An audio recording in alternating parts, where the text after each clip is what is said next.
Shalom to the 12 tribes, all praise to the Most High, Yahweh, in the name of His Son, Yahweh Shai, whom the world ignorantly calls Jesus Christ. Shabbat Shalom to those of you brothers and sisters that are keeping the Sabbath today. And if you're not, Shalom, Shalom, peace to all you brothers and sisters out there. To the brother Yaziah Austin, peace and blessings to you as well. All praise to the Most High, always. I want to say something real quick, Ak? Shalom, my brother. Shalom. It's your brother, how y'all here? Hope everybody having a good Sabbath. If you observing it right now, most high be with all of y'all in these last days, man. Con. So if it's hard to hear me, just let me know, and I'll try and switch off of the Wi-Fi. Most high willing, it'll come through good though. So today, as you can tell by the title, I'm gonna do a lesson on protecting your household in the faith. For the brothers out there that have asked about this topic, um, whether you're married or whether you have children, etc., it's a good topic to know some precepts to have under your belt and to go over, even if you already know them, just to keep in mind, because the one area where Satan is really attacking is the household, right? So, you want to go ahead, Ak? Fine. This is the book of Sirach, chapter 27, verse 3. Unless a man hold himself diligently in the fear of Yahweh, his house shall soon be overthrown. So we all have to make sure that we're holding ourselves diligently, consistently, daily in the fear of the Most High, right? We know according to Sirach, the first chapter, it says that when you really fear Him, you're going to sin less and less. So we should always be, nobody is perfect. You can go through a certain phase, maybe a day or something, or a few days where you think that you're living perfectly, but even then, it's like David said, cleanse me of my secret faults. There's even things that you may not know of that you say or do something in a prideful way. You eat something that you don't even know has pork in it, etc.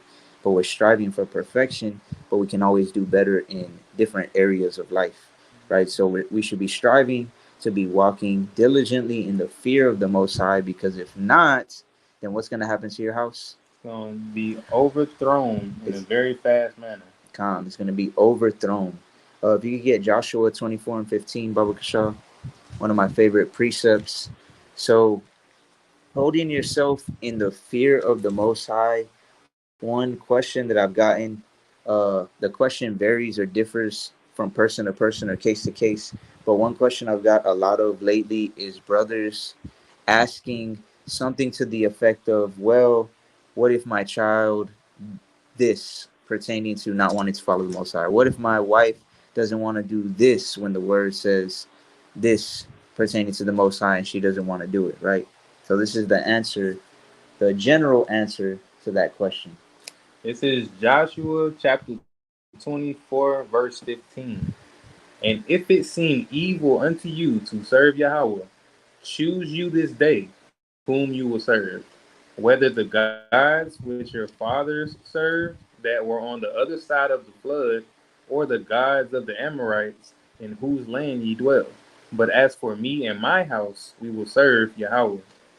So Joshua said, you could serve whoever you want to serve, basically, right? But as for me and my house, we are going to serve Yahweh. We will serve the Most High, right? So when it comes down to it, you and your house, especially speaking to the brothers that are heads of their households, that's how it has to be in your household.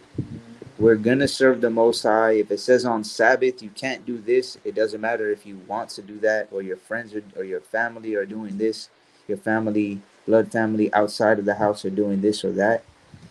Me and my house, as the head of the household, right, will serve the Most High. You got a precept? Nah, I got out Okay. here. So this is Mark chapter 5, and this is why it's so important, because some brothers will think it's harsh or sisters will think it's harsh, but this is why it's so important to do, right? This is Mark chapter 3, verse 5. And if a house be divided against itself, that house cannot stand. Mm-hmm. Right. So it's just like when you look at America, you have people that are proud to be Americans on both sides, but in reality, I mean, it's left wing and right wing, but they're all part of the same bird, Yep. right? But since they are a part of the same bird, they're all proud Americans, and they're divided. What does that tell you about this kingdom, right? Verse 24 says, "And if a kingdom be divided against itself, that kingdom cannot stand." Mm-hmm. So the Bible even says, in a more broad spectrum, this country cannot stand because it's divided.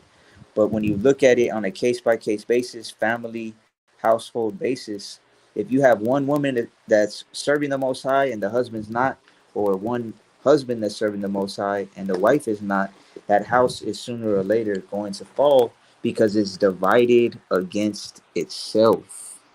I agree, and that's really why it's so important for everybody to be on one accord. You got to really be one mind. It's kind of like I told my rib the other day because we had a conversation similar to what we're talking about, and I brought the same exact verse out, and I told her that what I'm doing right now is trying to build a family unit. A unit is Mm-hmm. like a uniform formation. It means everybody's together, and when you build a unit, then that's where strength comes in. You feel me? Everybody's on one mind. You're working towards the same goal, right? And everybody has a role that they play. And that's very important because it's just like it may sound cliche, but it's just like they say a boat doesn't sink because of the water that's outside of it, right? It's the Mm-hmm. water that gets into it that's going to end up making it sink. So Yeah. if you're not on one accord, if you're not like-minded and of one mind, as a matter of fact, if you can get Philippians 2 and 2 real quick. That's what I was looking for. Okay, Con. This is Philippians chapter 2, verse 2. Fulfill ye my joy, that ye be like minded, having the same love, being of one accord, of one mind. Con. So you have to be of one mind, on one accord in your household, and that starts with the husband and the wife or wives, and obviously that's going to trickle down to the children, and Mm-hmm. especially as they get older. Like my oldest daughter, for example, um, you start. It's a beautiful thing to start seeing her become more and more like her mom, right?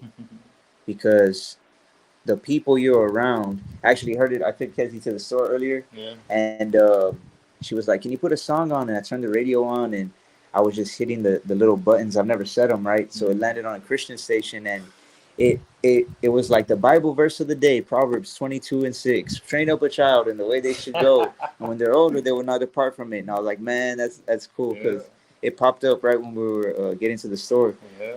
But anyway, saying all that to say, like my oldest daughter, for example, seeing her become more and more like my rib, which is actually her stepmom, but she's been around since she was like 3 or 4, Yeah, and that's your mama. and she's like 15 now. So that, I mean, she remembers her from as far back as she can remember. You know what I mean? Yeah. But saying all that to say, that's being on one accord like that, being of one mind. Like if the Bible says it, we're gonna follow it because that's what the Most High wants us to do, Mm-hmm. right? And anything else is going to be going, whether people realize it or not, it's serving other gods. If you could Mm-hmm. get Deuteronomy 29 and 18 real quick, 20, Uh, 29:18. Kingdom minded 144K. Shalom, I need some help on something and I'm very confused, but I asked this question at the end of your class. Kanak, Praises. most definitely. I'll ask at the end if there's any questions, Doc. I hope all is well with you though. This is Deuteronomy chapter 29, verse 18.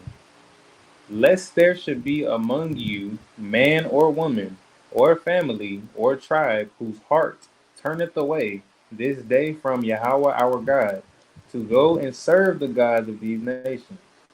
Lest there should be among you a root that beareth gall and wormwood. So it's saying to beware, unless or else there'll be someone, a man, a woman, a family member, right? Someone in your tribe whose heart turns away from the Most High and they Mm-hmm. start serving other gods of other nations, right? And that root, that poisonous, the gall and wormwood is like that root of poison in your household, Mm-hmm. right? Because all it takes is a little bit of poison to kill a plant, for Oh man, example, real quick.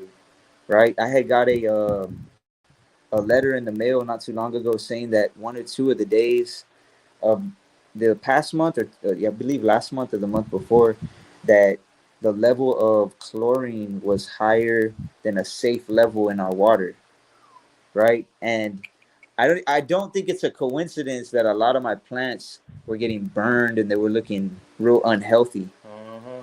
right? So just a little bit of poison in your household, that root, if you don't pull it out right away, like we talked about many times before, right? If you don't pull that root out, what's going to happen is it's going to get bigger and bigger and stronger, and it's going to be harder to pull out.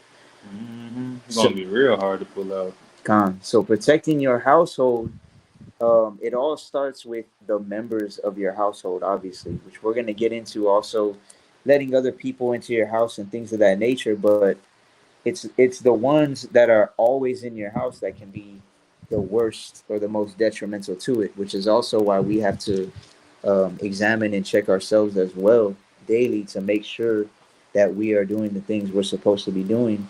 And like what was it, Sirach 23, what we started with? 27 and 3. 27 and 3.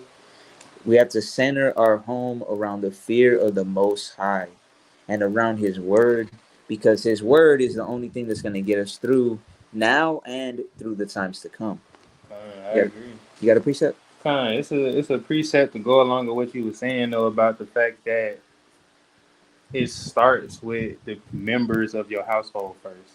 And like the brother mentioned earlier, if you're a man who has family, right, then it really starts with you first. Because whatever you do, whatever you teach, whatever you lack in, whatever the case may be, everything starts from the head, right? If my head tells my fingers to move, my body's gonna move, right? The body follows the head. So this is Sirach chapter 10 and verse 1 and 2. And I keep these two verses in mind all the time. It says, a wise judge will instruct his people, and the government of a prudent man is well ordered. So we know a judge and a quote unquote, governor, right, who rules the government is just a symbolic meaning of a ruler, right? You're a ruler. It says a wise one, though, they're going to instruct their people, and the government, meaning the body of that person's house, is going to be well ordered if you're wise and you're sensible, right?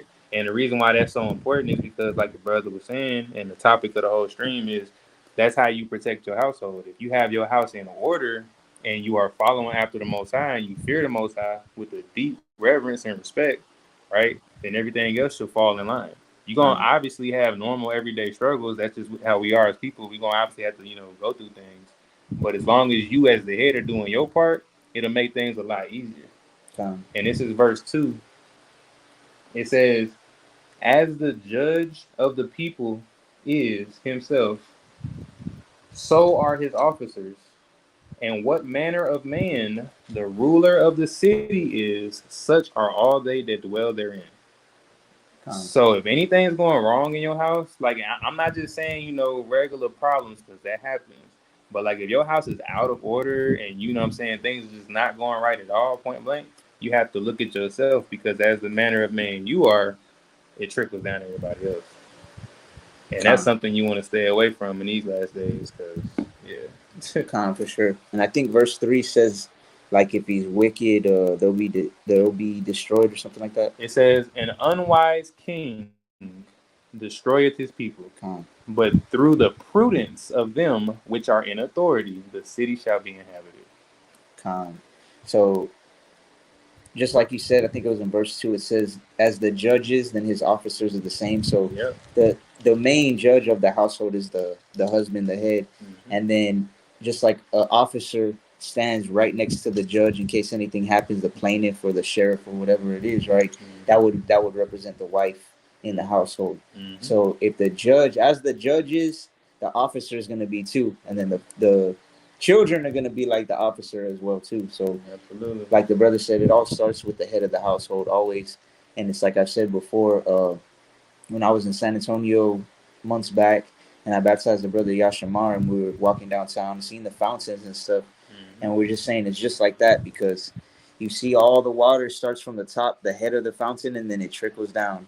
If there's any type of, like, say you pour some dye right in the top of it, it's gonna trickle down to the next one, and to the next one, and to the next one. Yeah, now everybody contaminated. Con.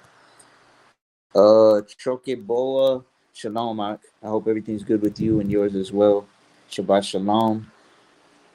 Just like the beast cleaves to their like. That's Con. very, very true. Yeah, Sirach 13. That's one of my favorite verses to keep in mind as well.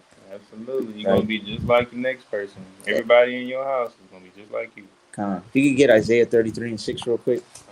So the number one of the first keys or things to keep in mind when it comes to protecting your household in the faith is to center your home around the fear of the Most High. So if you really fear the Most High and you see someone in your household doing something against the Most High, you're going to want to correct it because you fear Him and you don't want anything to come upon your household, right? So you're going to center it around the fear of Him and around His Word. So go ahead and get that precept. This is Isaiah chapter 33, verse 6.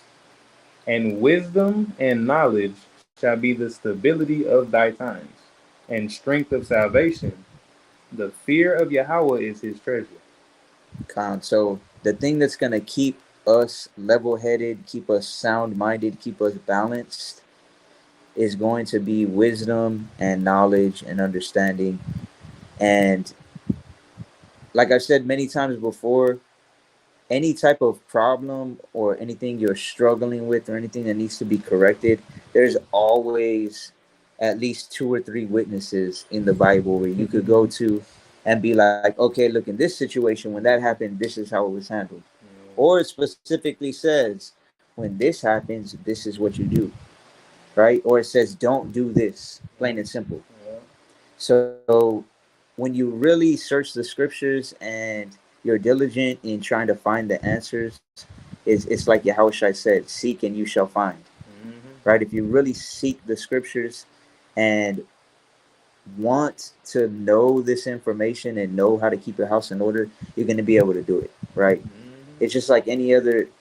A lot of times in the past, brothers or sisters have asked me, hey, Ak, do you know this, or do you have any verses on this? And me and the brother Jomar have joked about it before, and I told some brothers too, like, yeah, sure, let me just Google it for you.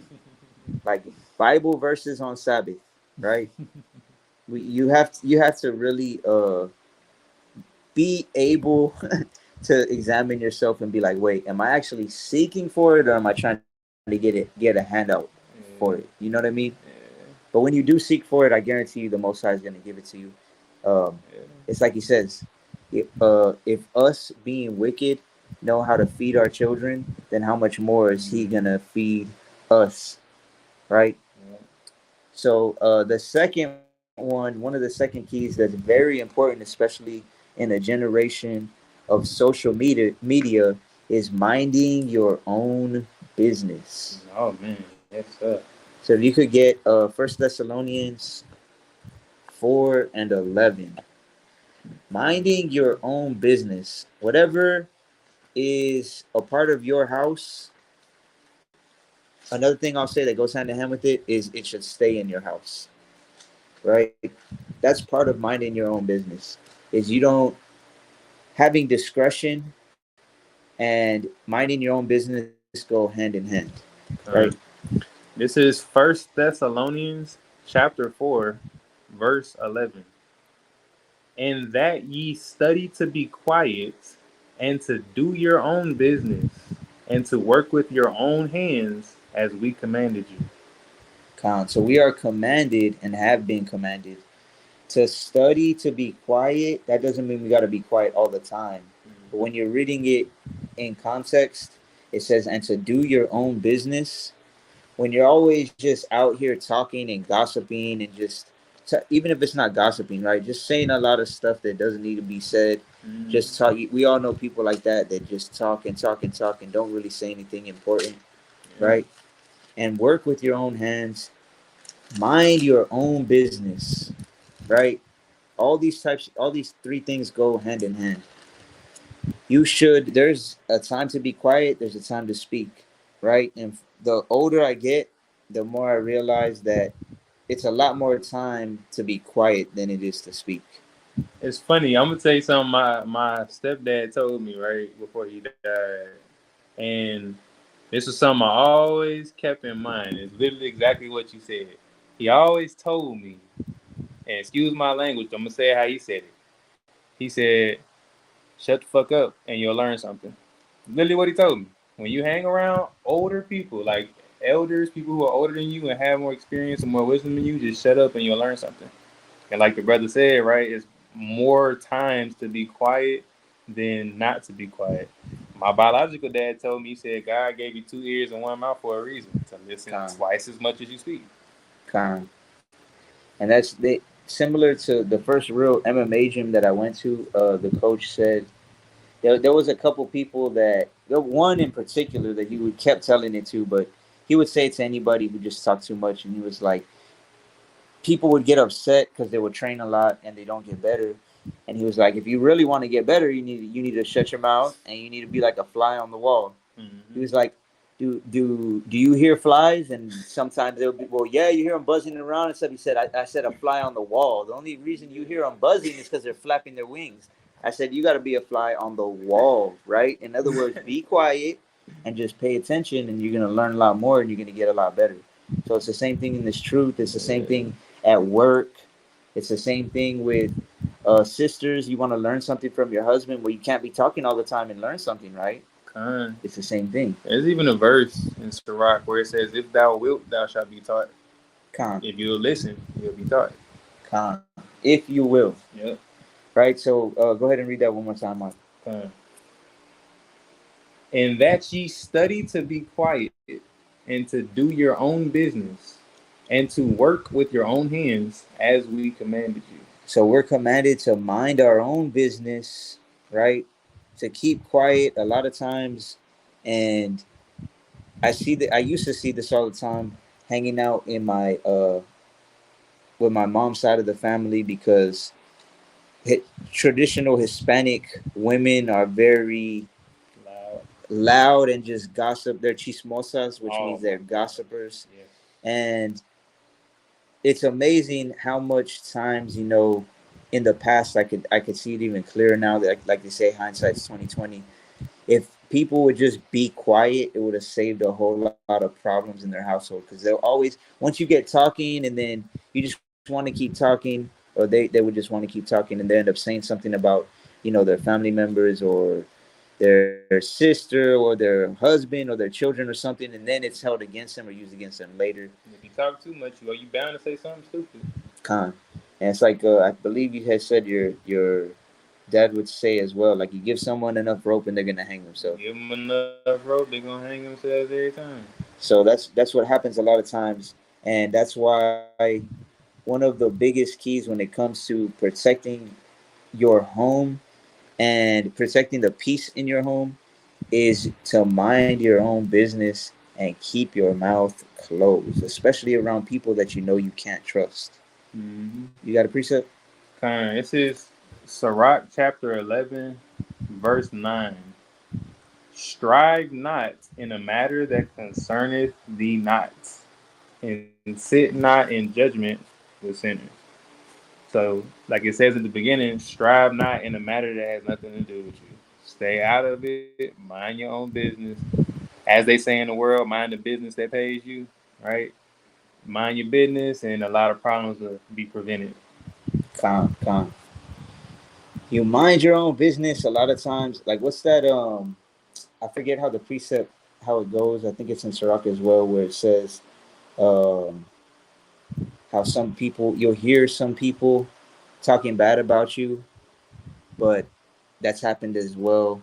In Ecclesiastes, it says, "Take not heed to every word spoken, because like likewise you cursed others as well too." Con. So a lot of times, and I had just told another brother this earlier today, because he had said something about a brother had apologized to him because they were, Mm-hmm. he said he was spreading hatred or gossip about him, and he didn't realize it until later.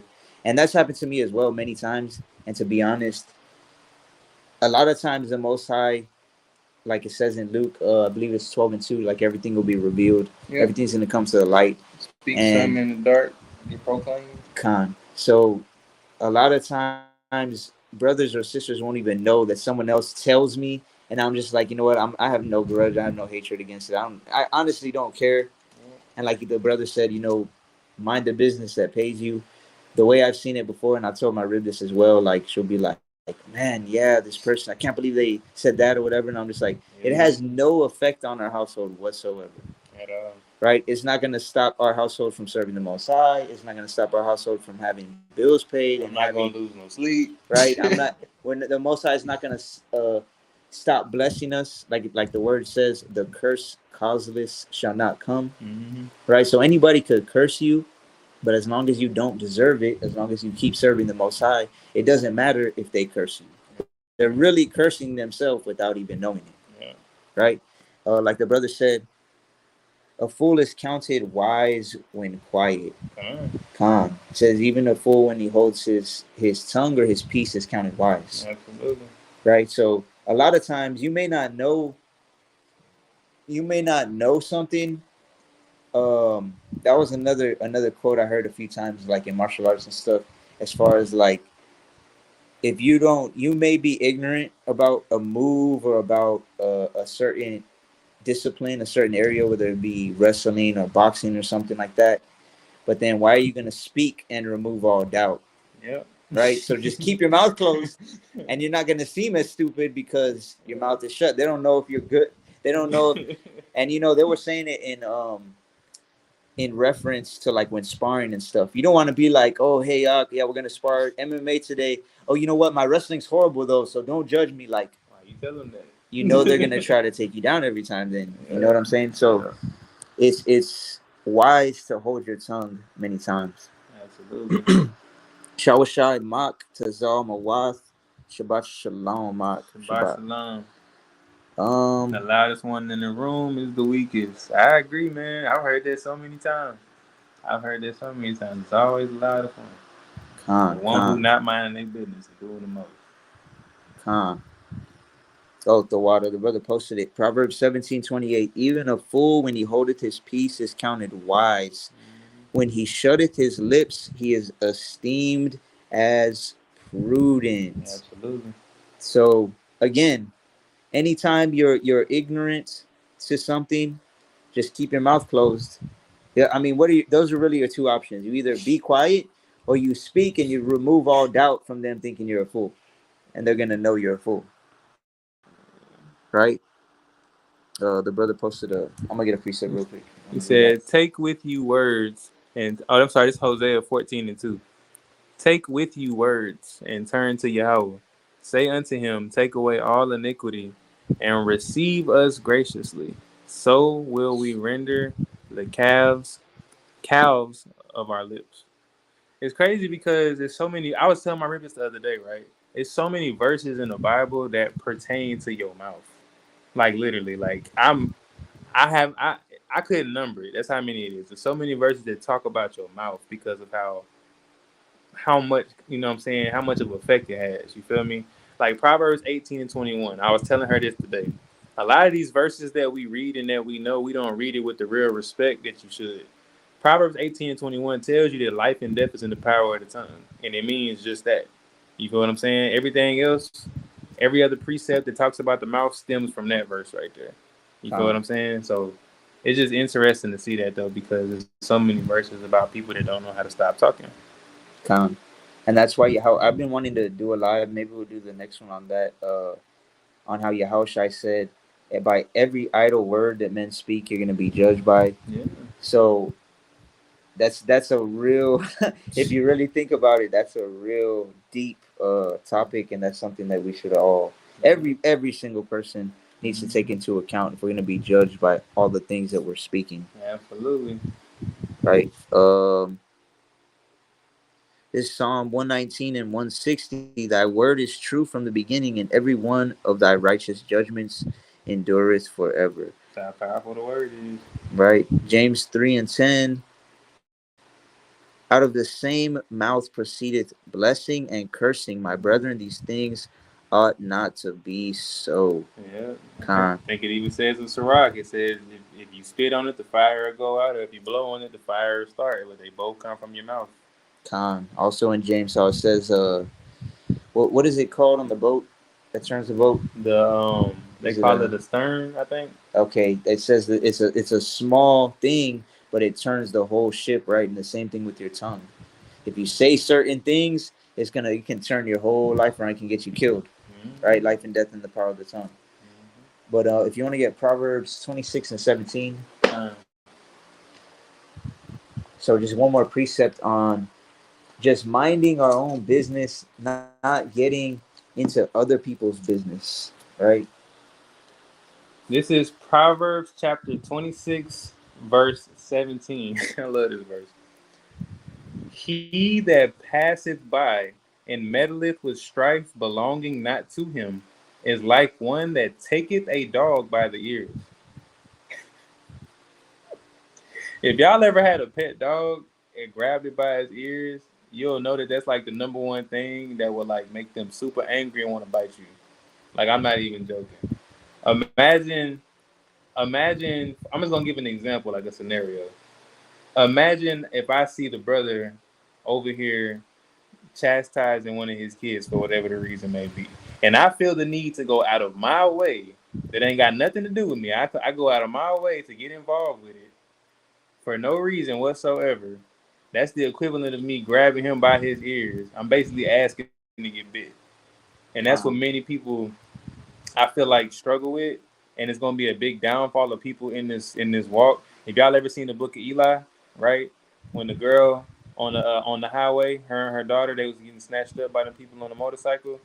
Eli could have went out of his way and got involved with business that had nothing to do with him, but he kept saying, "Stay on your path. That's not your path. Stay on my path. That's not your path." So I think that's a very, very important thing to remember when it comes to protecting your house is to mind your business in regards to that because it's gonna get you into a lot of trouble if you don't. If you want to get Sirach 21 and 22 as well, just to go along with what the brother is saying. 21 Yeah, and 22. con. Yeah. So yeah, the brother said Proverbs, man, a lot of wisdom in that book. Yeah, Proverbs. I would have to say Proverbs and Sirach are like when I don't know Hand in exactly what I hand. want to study. Yeah. If you just go to Proverbs or read a chapter of Proverbs or Sirach, and you're gonna get a lot of gems just Go from that go one to chapter, go to every time. right? This is Sirach chapter 21, verse 22.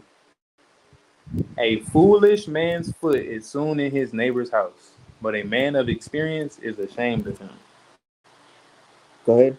And verse 23 says, a fool will peep in at the door into the house, but he that is well nurtured will stand without. It is the rudeness of a man to hearken at the door, but a wise man will be grieved with the disgrace. So 22 says that if you're foolish, you're gonna be in your neighbor's house. She will soon be in his neighbor's house, meaning you have, or we all should have, our own houses to attend to, right? And there's a time and a place for everything, obviously. Mm-hmm. Um, to be like, how does that precept say to wear out a wise man's doorsteps? Yeah, if you see a wise man of understanding, get thee betimes and wear out the foot of his doorstep. Right? So you should always be trying to get wisdom from them. But at the same time, it says a man of experience is ashamed of always being in someone else's house. And then 23, a fool will peep in at the door into the house. Mm-hmm. Peep in, that's not minding your own business, right? Nope. But he that is well nurtured in wisdom and in the scriptures will stand without. Isn't going to be worrying about what the other man's what's going on in another man's household, like the brother just said. It says, it is the rudeness of a man to hearken at the door, but a wise man will be grieved with the disgrace. So a wise person is going to be grieved and know that it's a disgraceful thing to be trying to butt into another man's business in his house, just like the brother gave a perfect example, right? Fine. Because a lot of times you don't even when you're always focused on other people's business, I guarantee you're going to be lacking in handling your own business, Absolutely. right? So you mind your own business, mind your own home, and stay out of other people's business unless they bring you into it, which many times in the past it's been like, hey, this is going on in my household. Okay, if you want to have like counsel, you want to talk about it with scriptures and everything, then that's cool. And then sometimes they'll even be like, well, you know what? Nah, well, they'll get upset, and then, well, you brought me into Yeah, your like business, yeah, right? you said it. But at the same time, we should be minding our business to the best of our ability. And if someone doesn't bring us into their business, then we mind our own business, right? So another thing that if you want to get Sirach 11, and we'll start on 29. Another thing that's very important is who you let into your home. There are people that will come into your home just to cause contention, cause arguments, right? I'm sure we've all had that, whether it be an in-law, a mother-in-law, father-in-law, whether it be an aunt, or uncle, or whether it just be like an old friend or something like that, right? They'll come into your house and cause some kind of contention, right? Then there's other people that'll come into your home and bring confusion, right? Which we know confusion is not of the Most High, according to First Corinthians, the 14th chapter.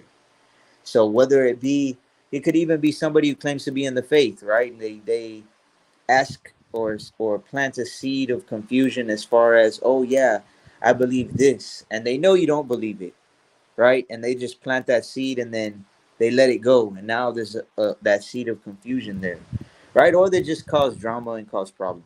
Yeah, either way, it's a bunch. It's something negative that comes out of it. For sure. So you have to be vigilant in knowing, okay, this person, every time they've came over, it's caused some type of problem, right? Or it's something that when somebody does come over, you have to be looking out for if you invite them into your house, Pay right? attention. This is Sirach chapter 11, verse 29.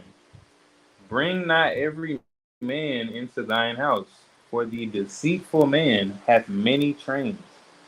So you have to be careful about the type of person you invite into your home, because the deceitful man, or Satan and all the evil spirits that can get on people, has many different ways to get into your home, right? And if you really think about it, there's more than enough ways for the enemy to get into your home already, whether it be Cell phone. cell phones, right? The main one, of course, but also it could be Netflix, Hulu, it could be any the computer, your phone, it could be video games, even it could be something you're listening to, music, Shit, something somebody said that might still be on your mind from earlier.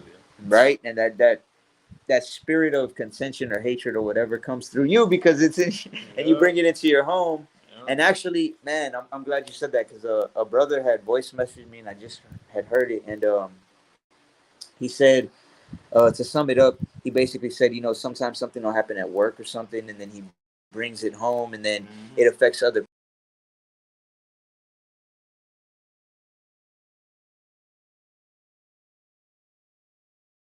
talking about it, or vice versa, because you don't want that to happen, Nah, you don't. right? So be careful about the type of person you invite to your home, and that can even be, like the brother said, through your phone. I know I've had it to where, or my ribs had it to where she just talks to someone on the phone, right? And they'll just say they message her, and then message, and then it's just like she'll be getting upset, like, oh my gosh, are you like, Now can she's you believe stressed. this? And I'm like, don't let it get to you. You know Yeah, what? yeah, Just block them. yeah. That's the best way to do it, Mute it, delete it, and block right? them. And it happens, but we have to be vigilant in knowing how to deal with it, right? And cutting it out. I told a brother as well today, like, being at peace with all men is something I always keep in mind. And one of the ways to be, with some people, I'm seeing more and more, the only way to be at peace with them is to let them be, let them do their thing and you do your thing. Because when you know from time and time again, from example after example after example, right? It's like I've said many times before, a lesson unlearned is a lesson returned. If you know it's always problems with somebody when you talk to them, well then okay, the only way to be at peace is to cut them off. But the trick is to not hold a grudge, to not Yeah. harbor no hatred in your heart or nothing.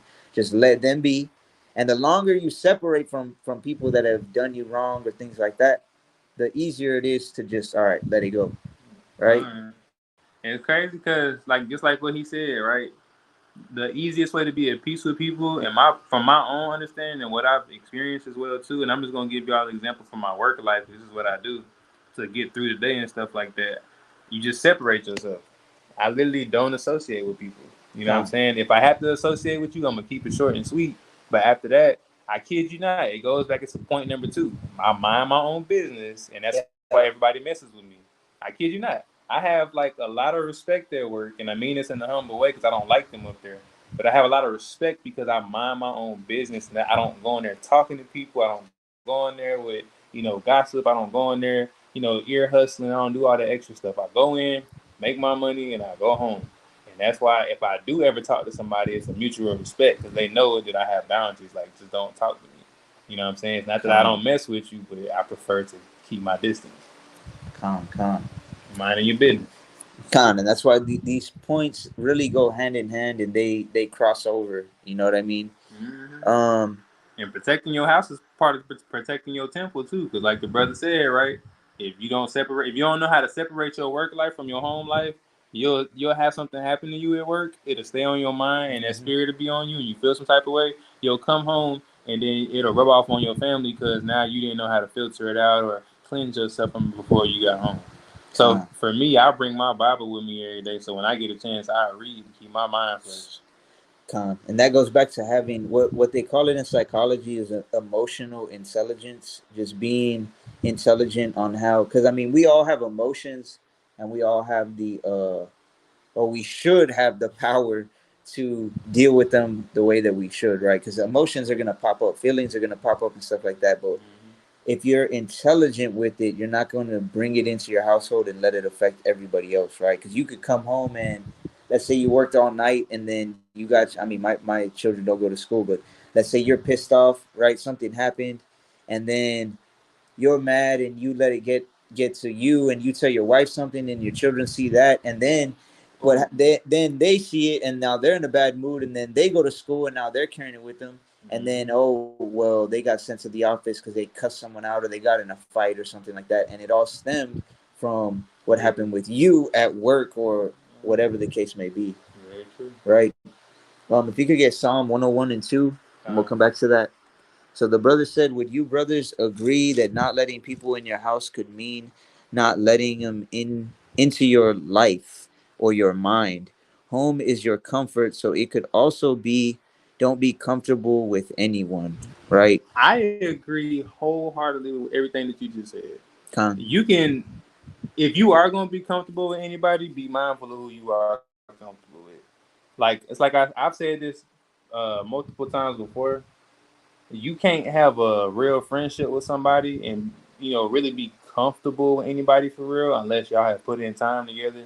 You feel what I'm saying? And y'all have that real type of like bond, which is very very rare, so it ain't gonna happen no way. con, But everything else you said is completely accurate, right? It's your home is your mind, it's your temple. It's literally everything that has something to do with you, and it starts with you. You feel me? So con. I agree with it as well. I mean, it's like it says in First Corinthians 3 and First Corinthians 6. We are a temple, right? And like the brother said, there's nobody really. Actually, let me get that. Second John 1 and 10. Until mm-hmm. you've been around people enough, Mm-hmm. and you build that relationship, Which is very hard to do in today's time. and then also you basically have the same doctrine because if you don't have the same doctrine, and when I say doctrine, because brothers and sisters have different meanings on it. My understanding or definition of doctrine is a set of rules to live by, Mm-hmm. right? So this is Second John 1 and 10. It says, "If there come any unto you and bring not this doctrine, receive him not into your house, Mm-hmm. neither bid him Godspeed." So going along with what the brother said, your house really, our body is a temple, not only for the Holy Spirit, but it can also be for evil spirits. But Mm-hmm. in reality, it's a temple for our soul, right? So we're not. It's like a question they would always ask in psychology is, so who are you? And then most people say their name. It's like, no, I didn't ask you what your name is. Like, who are you? right? Oh well, I'm a plumber. I didn't ask you what you do, like who are you, right? Your soul is really who you are, and our body is just a temple for that. So when it says here, if someone comes to you and doesn't have the same doctrine, receive him not into your house. You could really take that with this point that the brother's making, and saying not to let them into your temple or into your mind, because you don't want somebody else's doctrine, somebody else's way of living Yeah. coming into you, It's very troublesome to your spirit, man. You're gonna grieve the Holy Spirit doing that. right? If you have an evil spirit trying to come in, and that's like that's like a person who has a sincere and pure spirit trying to let a murderer and adulterer, come and hang out with them in the same vicinity. Like y'all spirits is gonna Con, clash every time.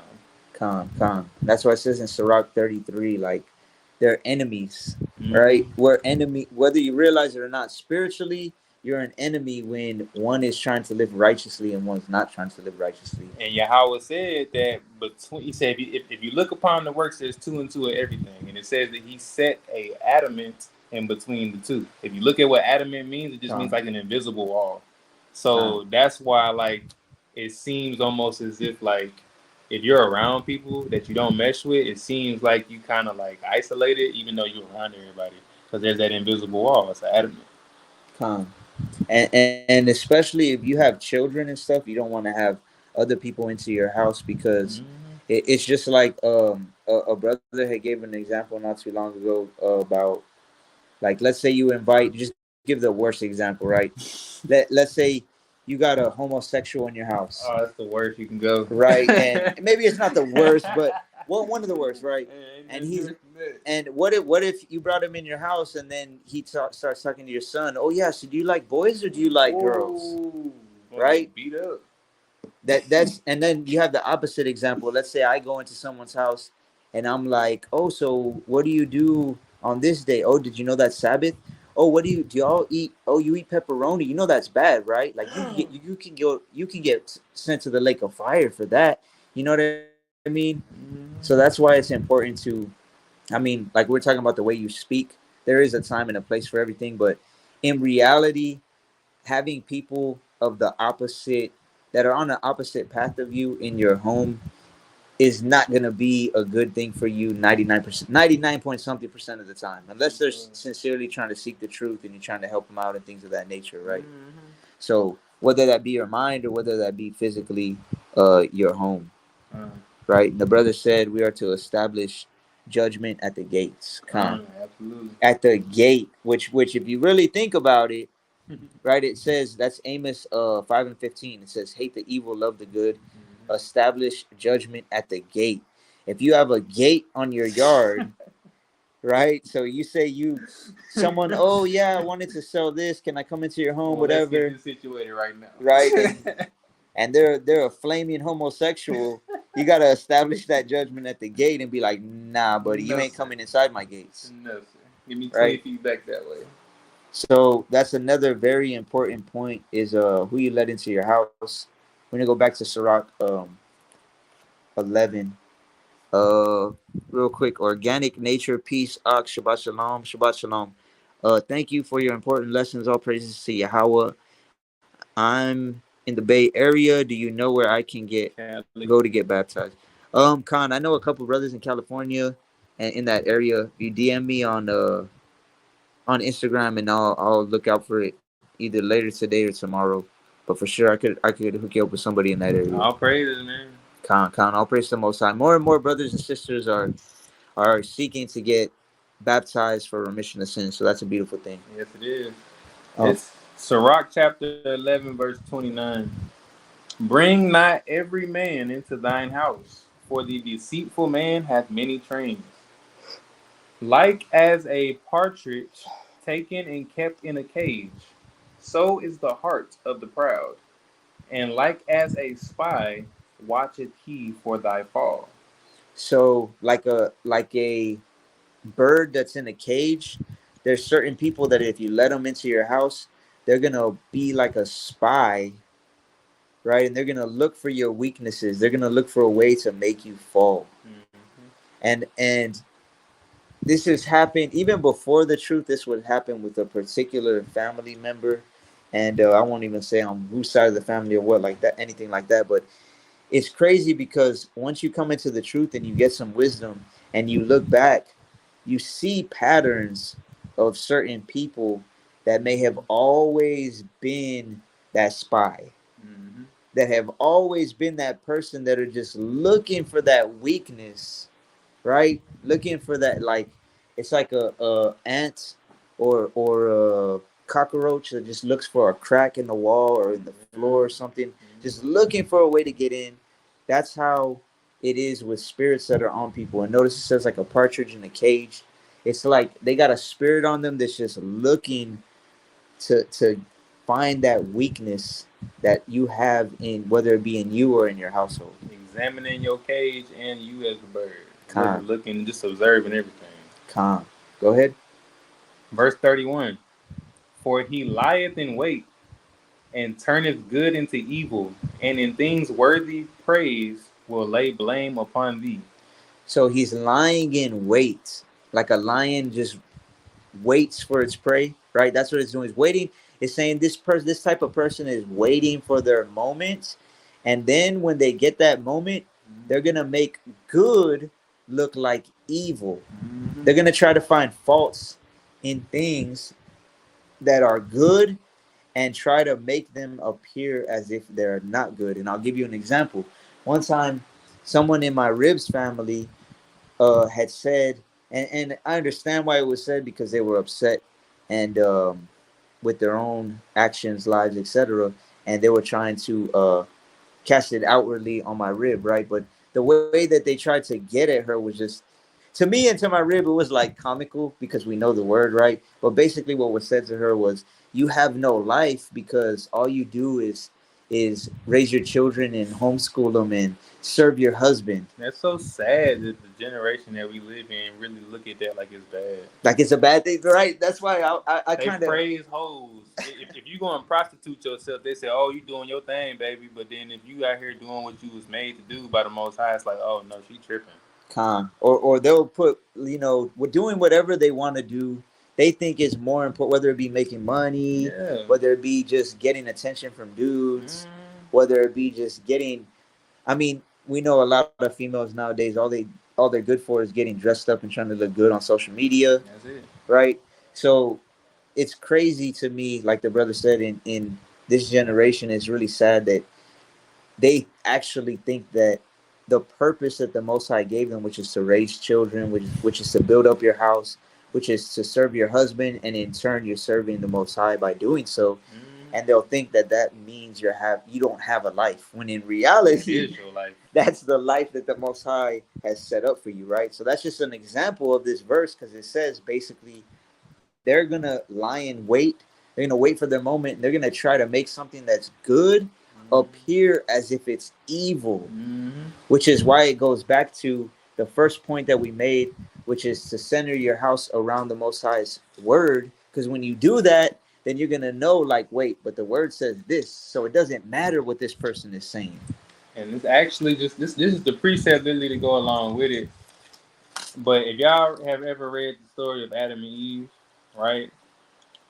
Basically, what the brother's saying, right? Like if you bring the wrong kind of person in your house, just look at it from this perspective. You bring the wrong kind of person, using the example he gave, and they get around your rib and they start talking these words to try to turn that good thing into something evil, to try to Con, spark a thought in their mind. con, In Genesis chapter 3, right, when the serpent came unto Eve, right, the problem was that the man obviously wasn't there to like check that, but the devil came and turned what was good into evil. He put these words into her ear, he basically fed upon her lust, you know what I'm saying, sparked these thoughts and things like that, right? And then therefore it turned good into evil, which is why now we all have to, die and everything. But that's just to, go along with what the brother was saying though. con. The serpent came when the husband, when Adam wasn't around to Right. protect his rib. He was in the house. He let the wrong man into the house. So that's the same thing with our households as well, right? Mm-hmm. Malak Mar, Shabbat Shalom, Shabbat Shalom, Yahweh Shem Yahushua Barakatah. Is this Malak Marcos from Instagram? If it I is, think brother, so. if it is, I don't know if you can see the comment previously.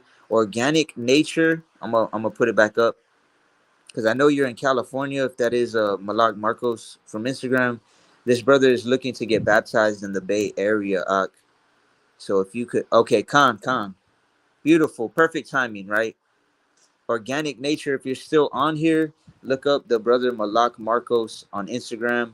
I know he's following me. I'm following him. Um, You gotta Most High put your willing, Instagram on there. Khan. I'm in Southern California, in Los Angeles. Okay, all praise to the Most High. Maybe y'all could one weekend or something. Y'all could get it set up to where okay, There, the water. there you go. The water. Organic nature. If you're still on here, this is the brother's Instagram. Most High willing, he can make something happen to where y'all could meet up, or one of y'all could travel and get this brother or sister baptized in the name of Yahushua for remission of sins. That would be beautiful, Mm. right? So we're gonna go back to what were we on 32? Yeah, we're on 32 Okay, now. go ahead. Art. Sirach chapter 11, verse 32. Of a spark of fire, a heap of coals is kindled, and a sinful man layeth wait for blood. So a little spark can set a whole pile of wood or coals, a whole house, Man, what? right? When you really think about it, Whole wood, building. a whole building, right? Wood. What is a house made out of? It's made out of wood. A little spark from somebody.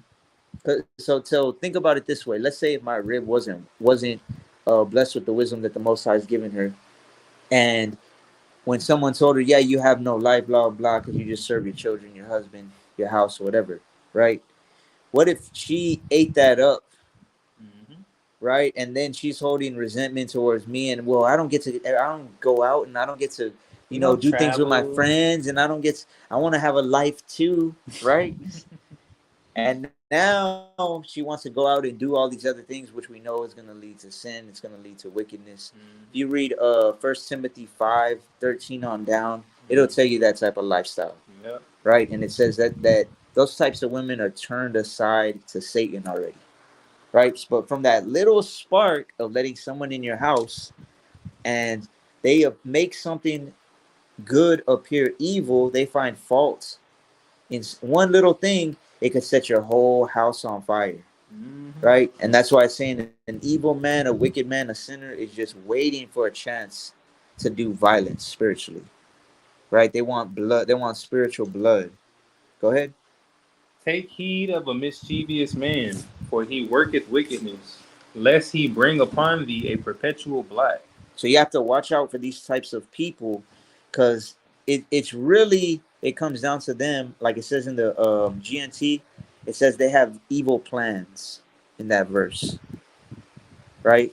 I'm gonna read it actually in the GNT. This is Sirach 11 and 33. It says, "Watch out for such people and their evil plans. They will ruin you permanently." That's what a Mm-hmm. perpetual blot is. It's a blot that can never be gone. Mm-hmm. So think about it this way. Let's say someone gets to your husband or gets to your wife, and then, or let's say it's your wife, for example, right? And then she goes and commits adultery. Is that not a perpetual blot? Yes, it is. It's gonna be there no matter what, especially if she's already been baptized, Forever. right? You're an adulteress now. There's no taking it back. Nope. You can repent of it, of course, and maybe the Most High will have mercy on you. But it's like a brother recently had also told me. He said he didn't know how to get over some stuff that he was holding on from his rib from a long time ago, right? And That's tough. that's something, depending on what it is, it's sometimes it's things that you can't move past for certain people, right? Because I know, for me, for example, if my rib, or if I got another rib and they were to physically commit adultery on me, I don't know if I could forgive that. I know we're supposed to be like Yahweh Shai and things of that nature, and of course it's Shit. lawful. It's lawful to divorce them at that point, right? Yeah. But that would be a perpetual blot, still the same, Yeah, that's tough, man. Like right? you can't expect nobody to just brush that off. Con, I don't believe the trust could still be there, Oh, never. right? So No. if in that case, it would be better to move on, in my opinion. I learned that in the world, man. No matter how much time you take to try to Uh huh. that trust gone. You ain't never, ever for as long as you live gonna look at that the same no more. Con, and but I know of brothers that they have been able to do that. So I'm not saying it's impossible. I'm just More power speaking, to you. right? I'm just speaking from my own personal Yeah. experience, right? Experience, because I've had experience with that years and years ago before the truth as well, right? Hmm. But go ahead and read 34. Receive a stranger into thine house, and he will disturb thee, and turn thee out of thine own. So if you bring a stranger, someone who is not your family, according to the word, because we know Yahushua said his family, his mother, brother, and sister are those that are doing the will of the Most High, right? You bring someone who's not in that category into your home, it's gonna cause some type of trouble, unless you're on top of it 100% and you're there all the time Hmm. to if some they say something and you check them right away, Yeah. right? Or if they do something and no, we don't do that here, Yeah. right? Like we had somebody of my ribs family over not too long ago, and they were like, "Oh, we're gonna bring pizza," and we're like, "Oh, you gotta make sure it doesn't have no type of pork or nothing like that on it. Nothing. It's gotta be this type of pizza because that's the only kind we can eat." And Yeah. so there's a lot of things that's gonna have to go into it, and some people would rather just skip all the trouble and just not allow people into their home, which that's perfectly fine as well, I skip right? it. Depending on who it is. Con. So go ahead and read 34 one more time. Receive a stranger into thine house, and he will disturb thee, and turn thee out of thine own. So this is the GNT same verse. If you bring a stranger home with you, it will only cause trouble, even between you and your own family, Yeah. right? Because maybe you're cool with them, but maybe your children don't like them, or your wife don't like them, or Hmm. your husband don't like them, right? Which a woman shouldn't bring bringing anyone into her home unless the Yeah, husband says it's okay in the first that's place, right? that's out of order. But you get the point. If you bring someone into your home, there the majority of the time it's going to cause contention, confusion, drama, problems, and once that happens, you should take it as a learning lesson, and move forward separately, Yep. right? You got to separate your house as much as possible, Yep. right? And actually, there's a precept. I know it's in Deuteronomy. Let me get it real quick. You want to read that one more time, Mark? The last two verses, Baba Kishal? Con. Take heed of a mischievous man, for he worketh wickedness, lest he bring upon thee a perpetual blot. Receive a stranger into thine house, and he will disturb thee, and turn thee out of thine own. It's crazy when I read this because you letting somebody in your house, and it's gonna cause you to not even want to be in your own house, your Con, house. Like that's a con, whole problem right there. He basically just came and robbed you in your crib. con. And you know what? I'll be honest and say there's times where it would be certain family members and stuff like that on my ribs where I was like, you know what? Don't They even want want me to in the see the house. children. They want to see the children, and you know what? They haven't seen them in a long time. Yeah. I'll allow it. My rib already knows that what's allowed in my house, what's not. I'll Yeah. be like, you know what? I'm gonna build something, and I'm gonna work on another garden or whatever. I'll be outside. You let me know when they're gone, right? Mm-hmm. So I can attest to that as well, Don't even want to be in there. right? Um, I can't find the verse, but this is a similar verse to it. This is Deuteronomy 7:26. It says, "Neither shalt thou bring an abomination Mm-hmm. into thine house, lest thou be a cursed thing like it, but thou shalt utterly detest it, and thou shalt utterly abhor it, for it is a cursed thing." So this is talking about bringing idols into your home, Imagine right? them bringing you a rosary for a gift. But that's what I was gonna say though. Yeah. They can be wearing something that's an idol. They can bring something into your house that's an idol, Gotta take that off, buddy. right? So at the same time, we know a lot of people are cursed things. We know a lot of people are abominations to the Most High. Mm-hmm. So bringing it into your house, or like the brother Troque Boa was saying earlier, like allowing that into your temple. Even you're talking to somebody, and let's say they're saying all these things that are just worldly or even against the Most High. You're gonna have to check it in your house, and it's gonna save you a whole lot of trouble by just not inviting them if you know Mm-hmm. that that's going to be the case, Yeah.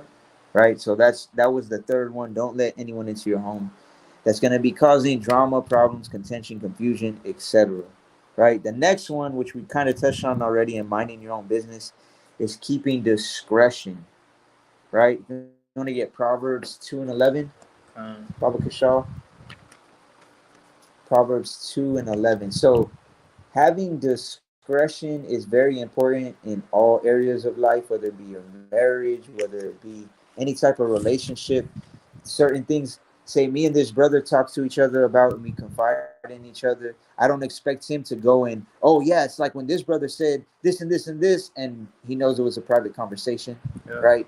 It could be even at work. Let's say your boss tells you you're cool, and you're cool with your boss, and they're like, hey, in 2 weeks we're gonna be changing the schedule. Don't I'm letting you know since you're cool, whatever, My right? supervisor actually did that. She told, bro, I kid you not. I'm actually glad you brought that up. I give y'all a real example of this. I was at work and my old supervisor, right? Because I just got a new suit.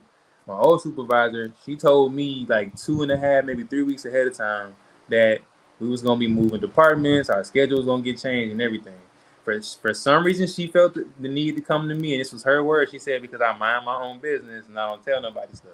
So she's literally told me, she said, I'm about to tell you this, don't tell nobody because they don't know, I don't know how they're going to react to it yet. I said, you ain't got to worry about me saying nothing, right? But she told me I had to say nothing. So I had to keep discretion and just act like I didn't even hear it, even though I knew what was going on. Calm, calm. So it's very important to keep discretion because, like, look at it this way: you're gonna lose favor in some way or another by Mm-hmm. not keeping discretion. Because that's like if the brother goes and tells everybody, and then say your super's like, "Man, he's the only one I told. The only person I thought I could trust. I know it was him." And next time something comes up, she ain't gonna give you that favor and let you know, Ain't gonna tell you nothing right? ahead of time. So discretion. This is the Oxford Dictionary. The word discretion, the definition. It says the quality of behaving or speaking in such a way as to avoid causing offense or revealing private information. So Yep. discretion in this case, especially with our households, how our house is concerned, is behaving and speaking in a way to not reveal private information, right? So whatever is going on in your household should stay in your household, right? I know a lot of sisters, and I've said this before.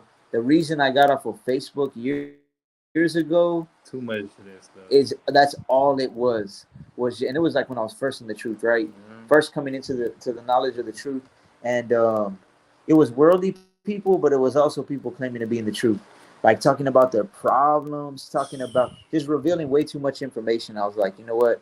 They put their whole business, bro, their whole life on Facebook. Like, people literally go to Facebook and say, "Hey, Facebook friends, this what's going on in my life. What should I do?"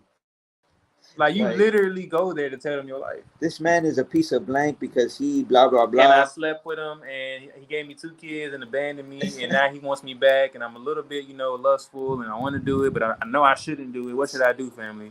And then you got the ones in the comments talking about, do it anyway. Just stupid.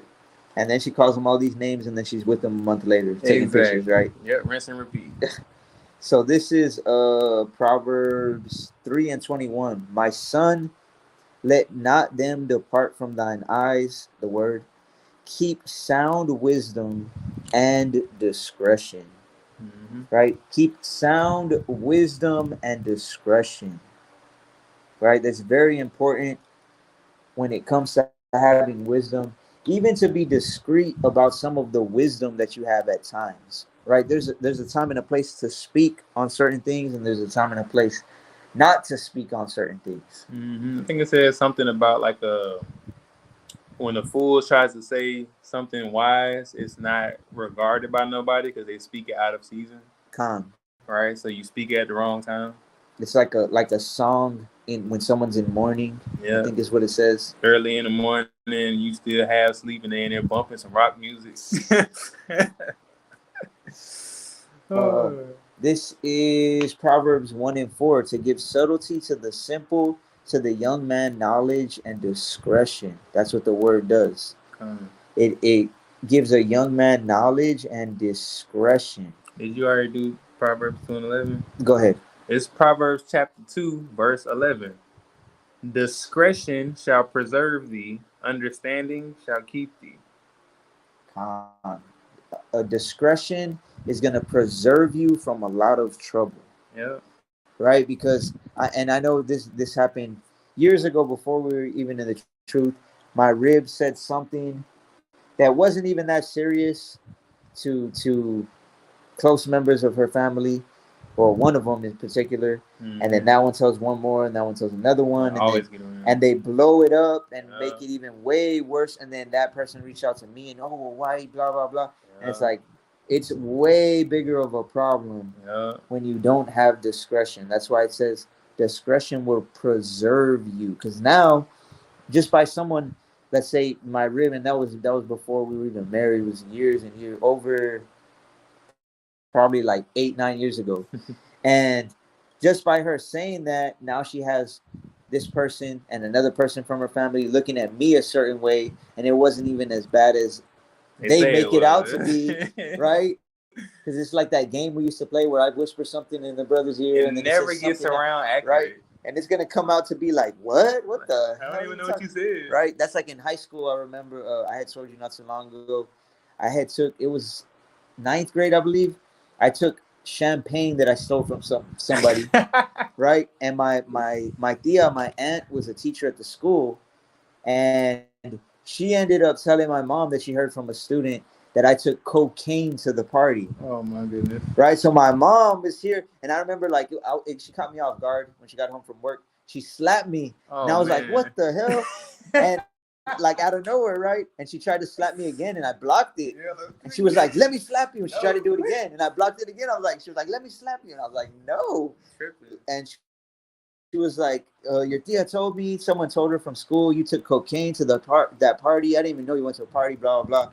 And I was like, "Cocaine? It was I snitched on myself, right?" I was like, "It wasn't cocaine, it was champagne." Like, come on, man. Right? And of course she still got upset because I shouldn't be drinking and stuff like that. But the point is, keeping discretion is gonna stop from all these things blowing up.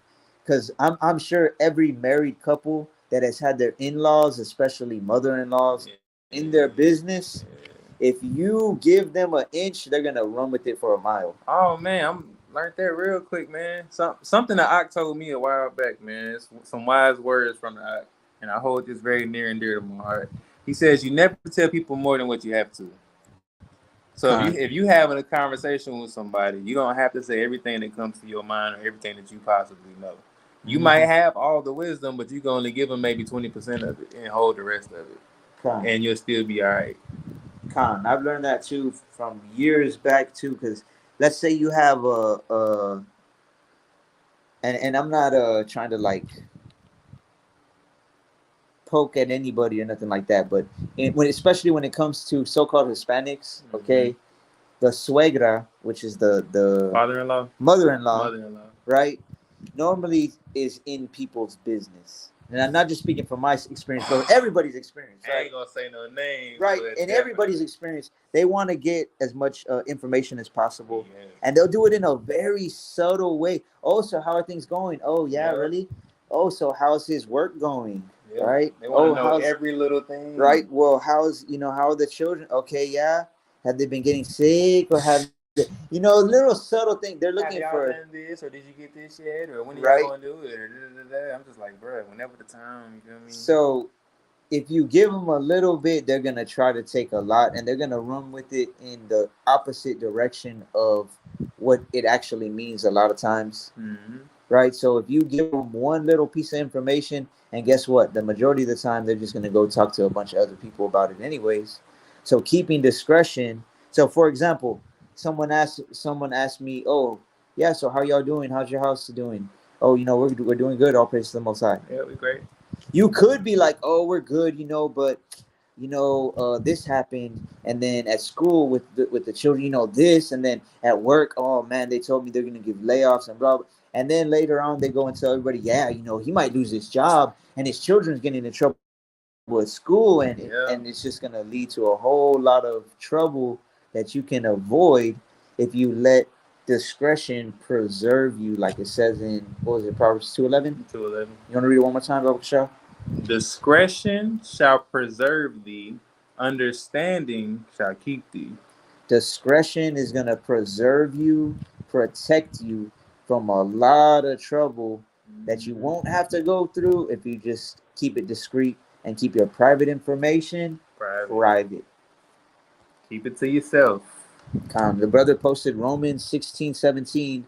"Now I beseech you, brethren, mark them which cause divisions and offenses, contrary to the doctrine which ye have learned, and avoid them." That's the most important part right there. And avoid them.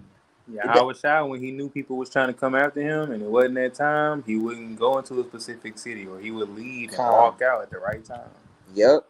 Yep. So we should be as circumspect as that, or strive to be at all times, and be wise as a serpent at all times, because there are people that we all know in our life. It says there's 11 people on here right now. I guarantee you, probably everybody knows at least one person that tries to cause divisions, whether it be with you and a brother, Mm-hmm. whether it be with you and your rib, you and your household, you and Yeah. your children, Ooh. whatever the case may be. And if you got discernment, you gonna know what's going on too, cause I can attest to that. So you have to mark them, right? Put a little mark. It's like on your Bible, you mark certain things you want to remember, right? Tread softly when around this person. Tread real softly and be aware. Yeah, if you can't avoid them, but if you Yeah, can, and stay away. then like it says here, avoid them, and avoid them at all costs, because maybe your life don't depend on it, but I guarantee you, the majority of the time, your peace depends on it, Absolutely. right? And one more thing, if you can get Proverbs 11:22, Uh, Proverbs 11:22. So this was the fourth thing. We're gonna do the 8 that I had originally posted on my Instagram, and it's keep discretion. Go ahead. it says Proverbs chapter 11 verse 22. As a jewel of gold in a swine's snout, so is a fair woman which is without discretion. You could have the most beautiful woman, beautiful Israelite woman. She always dresses in skirts and dresses and fringes and head wrapped and all that stuff, right? But it says, like a jewel of gold in a pig's nose is a fair woman which is without discretion, right? So there's women that always get on social media and, "Oh, I'm just struggling with this, and bad stuff is happening. I got this depression and anxiety and all this stuff." And Attention anxiety too. yeah, and in reality, they're just seeking for attention. And shouldn't you be going to your husband for these things? Right. Right? That is something that should be discreet. Or this happened in my household and blah blah blah. Okay, that should stay in your household, Absolutely. right? Because we know a swine, it says, as a jewel of gold in a swine's snout. That's the same thing as a fair woman, a beautiful woman without discretion. So it's saying this woman, if she don't have discretion, it don't matter if she's a jewel of gold, she's still being a swine. And what is a swine? It's an abomination to the Most High. Yep. Ugly still. Still So, nasty. so discretion is going to preserve you from a lot of trouble, and it's going to preserve you and protect your household when you're in the faith and you apply it correctly, right? Another one we're just going to get one precept on. If you can get Proverbs 17 and 13. Um, 17 and 13. Uh, is to never give evil or hate or grudges or anything like that to people when they haven't done anything evil against you. Con. This is Proverbs chapter 17, verse 13. Whoso rewardeth evil for good, evil shall not depart from his house. So evil is not going to depart from your household. When you do something or say something or spread something evil about somebody or towards somebody that has only done you good. And I'll give you a personal example, right?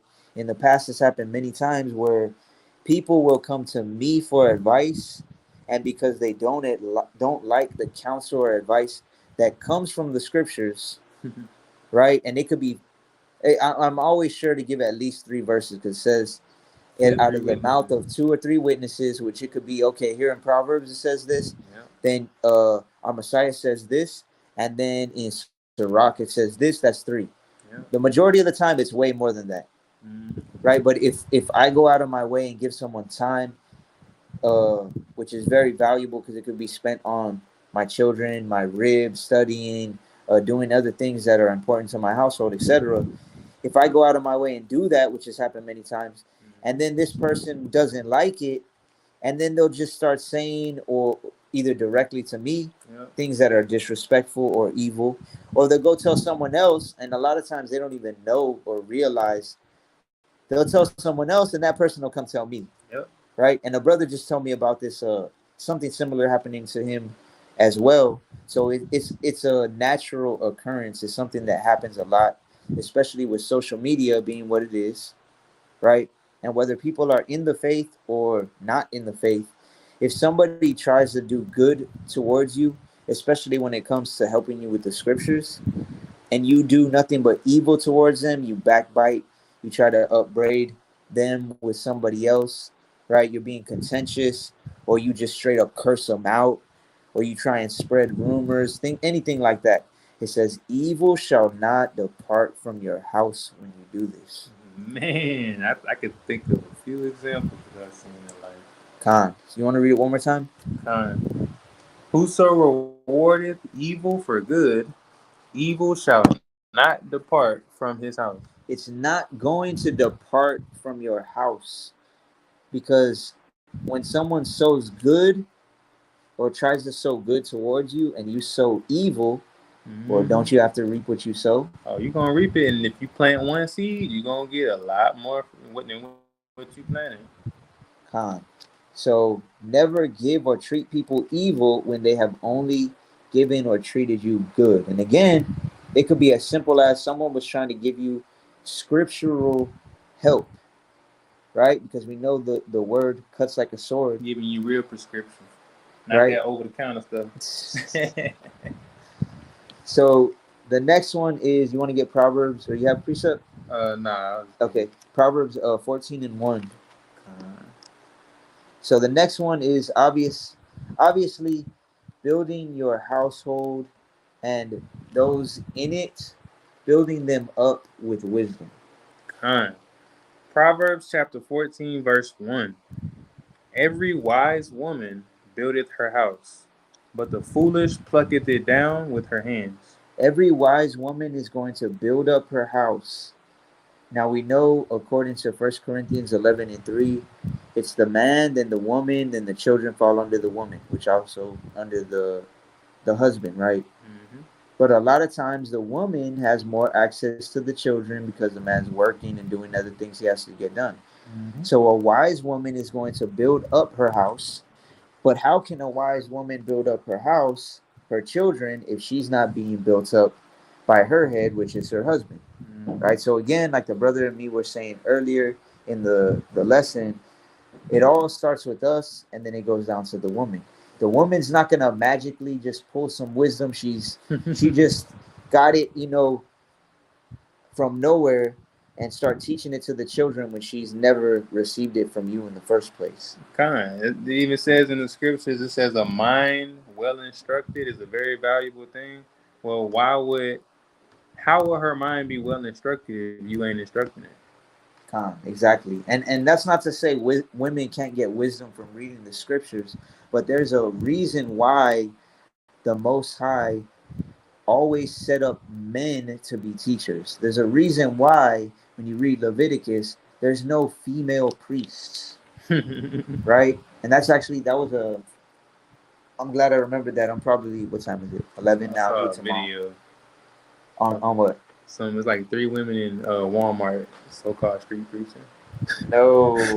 They was The going crazy. the They had the worst. shofar on too. No, the worst I've seen was there was a sister. It was a couple years back. I don't know if it was like obviously I don't think they're part of a camp, but it was a sister preaching, yelling on the mic, Oh my and god. there was a brother reading for her. No, that's so backwards, bro. That's the equivalent of like the ASAP Rocky and Rihanna picture, man. Uh huh. She's leading him right. And he the one holding the baby.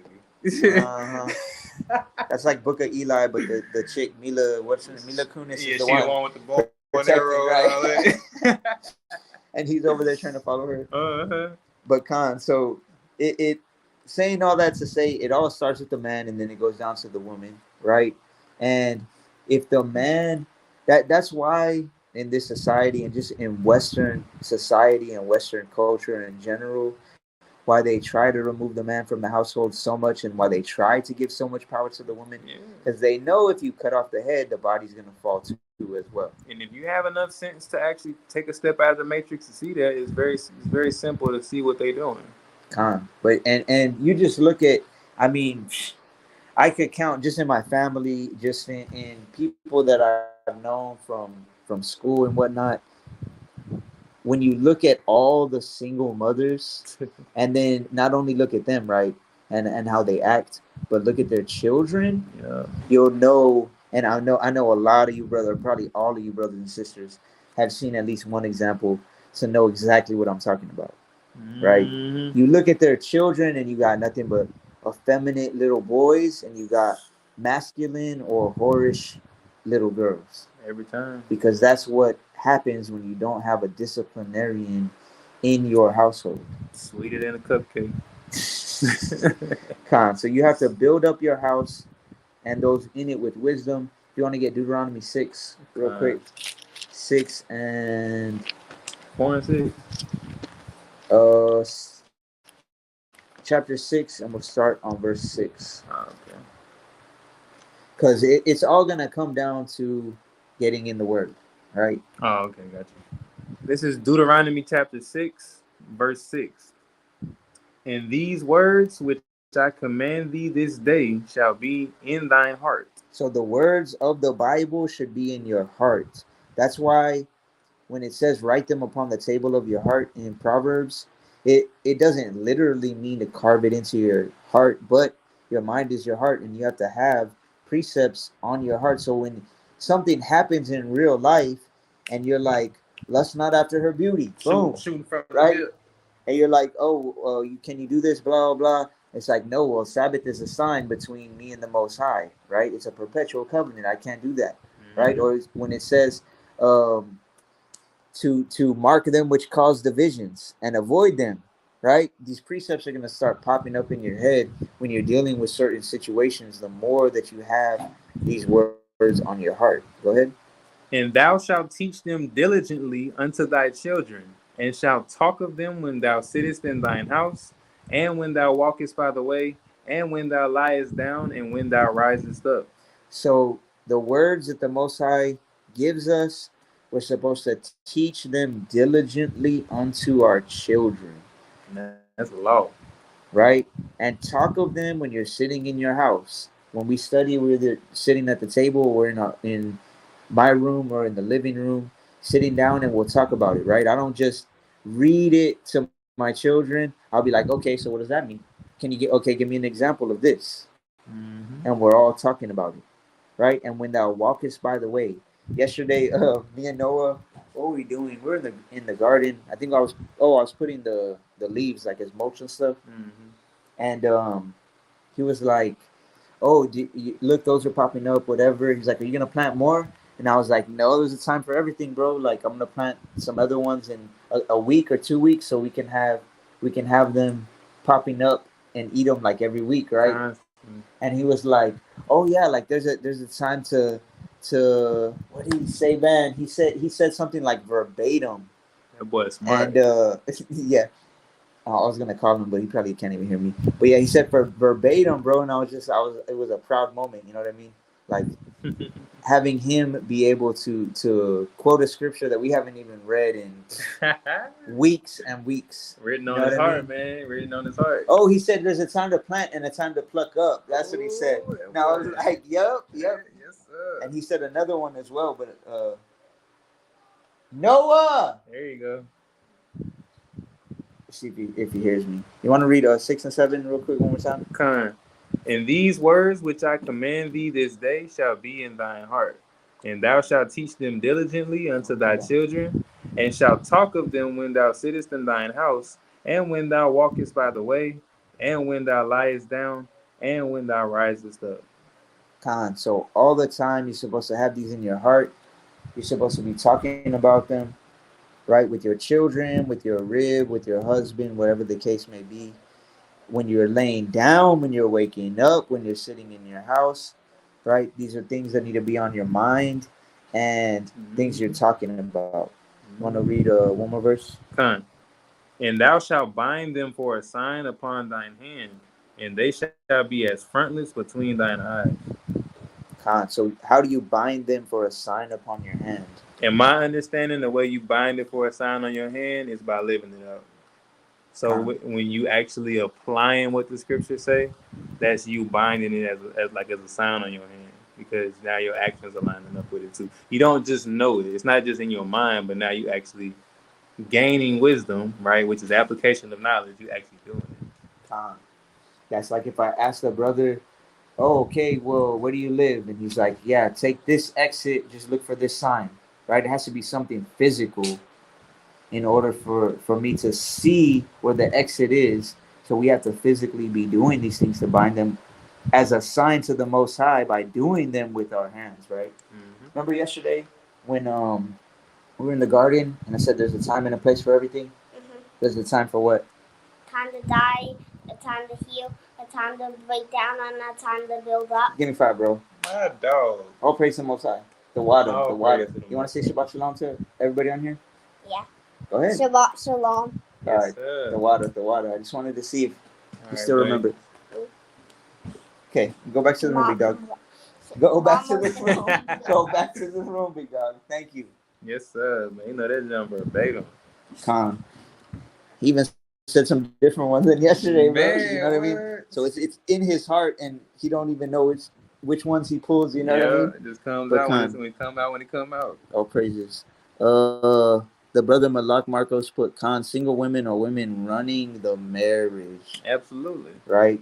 That's something that man, it's crazy because even in the truth, like you see all these tough man, it's so crazy, bro. Go ahead, pull It's it so out. crazy because you see all these tough brothers that are, people see them as mighty and all these things, but Uh-huh. behind closed doors, you'd be surprised. Over the years, I mean, I've even counseled with some of them, and I've had to counsel with brothers and sisters. Let's just say that in the faith that's the case. Like the woman runs the marriage, even though Yeah.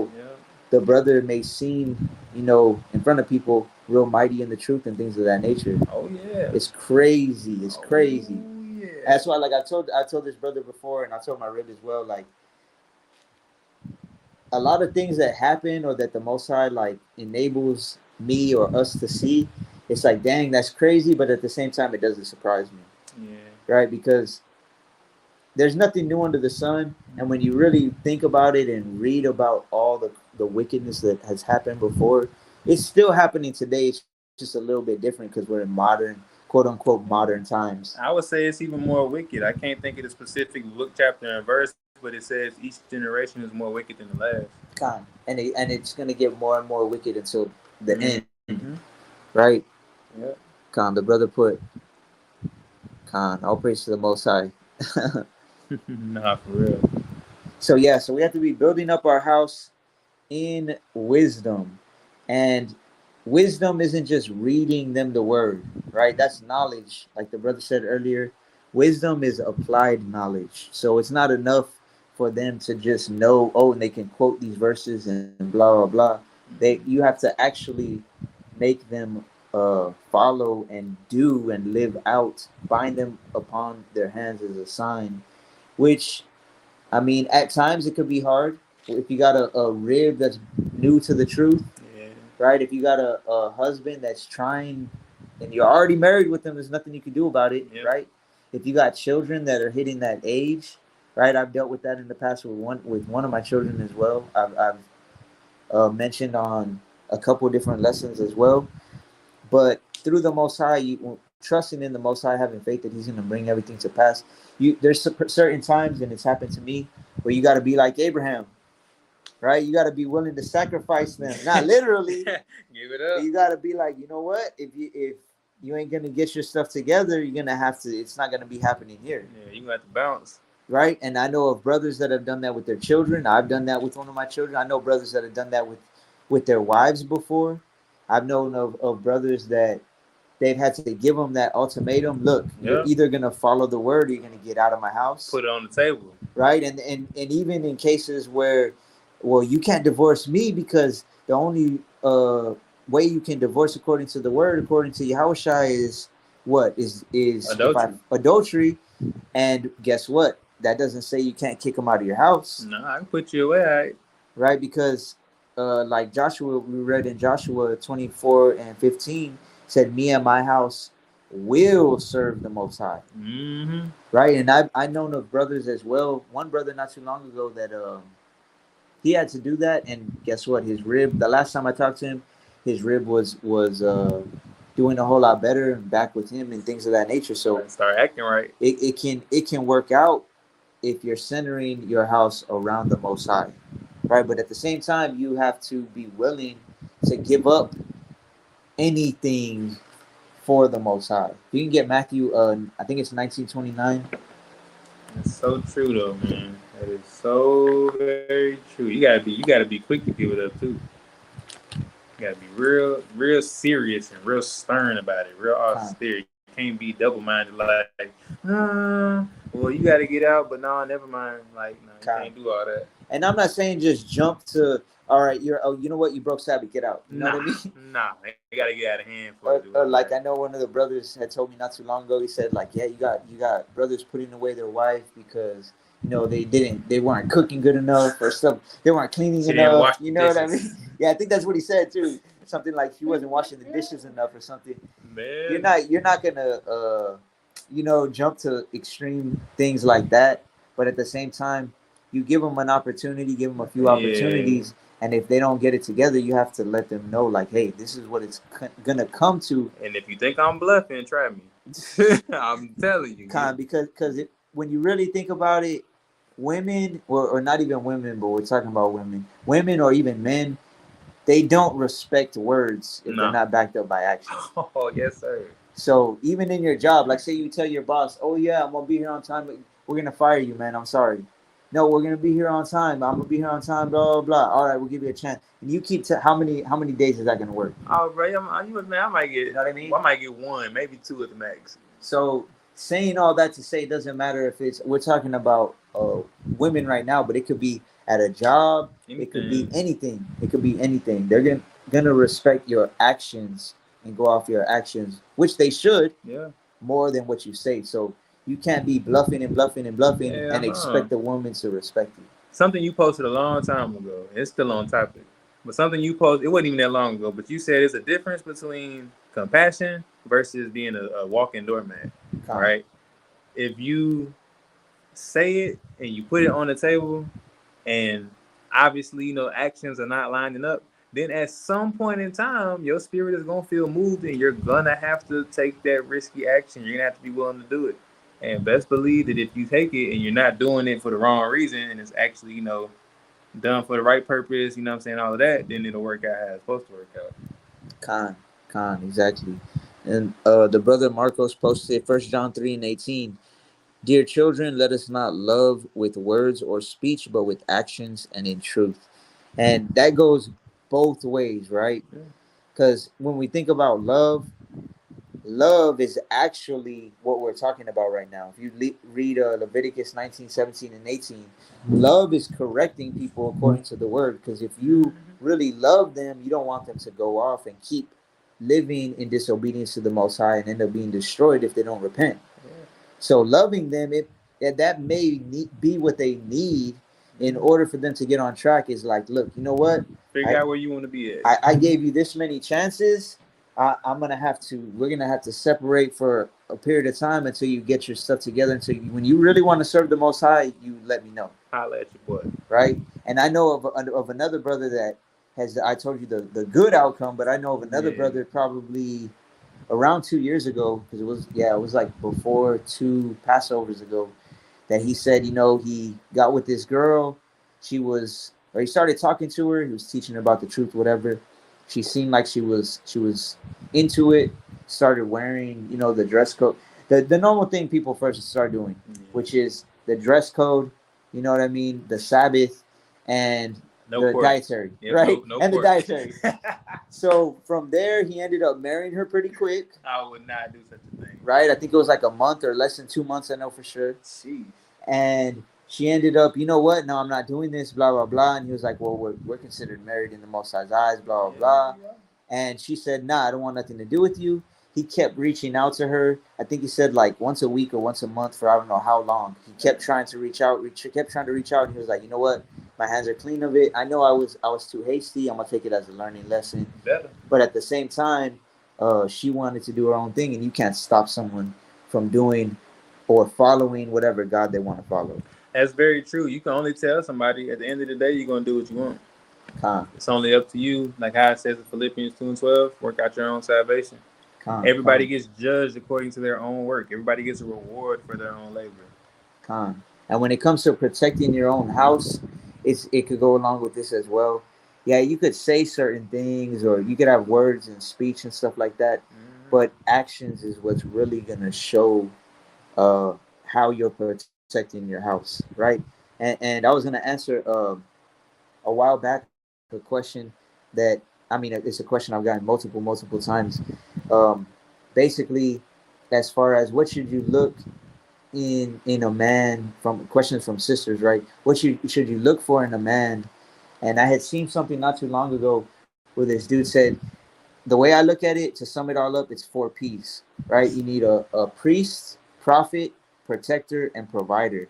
And a protector, speaking on this one, is somebody who is going to, like the most basic way I could break it down, someone who's a protector is going to stand between the person or people he's protecting and whatever's threatening them. So if that's physically, say there's somebody over here and they got a knife, all right, get behind me. I'm standing in between. I'm going to handle the situation, right? If anybody's going to get hurt, it's going to be me trying to protect you. Straight up. Right? So it should be the same thing when it comes to spiritually as well. Like if someone's going to come into your house, if you allow someone into your house, let's say, right, then it's your job as a man to, okay, well, now I'm going to have to be here and okay, I'm going to have to check them. They said this. No, actually, we don't do that. We don't celebrate Christmas because it's pagan. And yeah, in Jeremiah, and this says this, and you keep going from there, right? Yep. You literally have to be protecting at all times. And that goes back to this verse that the brother posted, 1 John 3:18. It has to be with actions and in truth, according to the word, the truth of the Most High. Absolutely. Right? So building up your house with wisdom, and that is done with actions, because you can't build without action. And you could tell your children, and I learned this even before. Well, it was when my children my 2 oldest were small still, but when I was teaching jiu-jitsu, I learned this like right off the bat is they are going to learn from your actions more than what you tell them.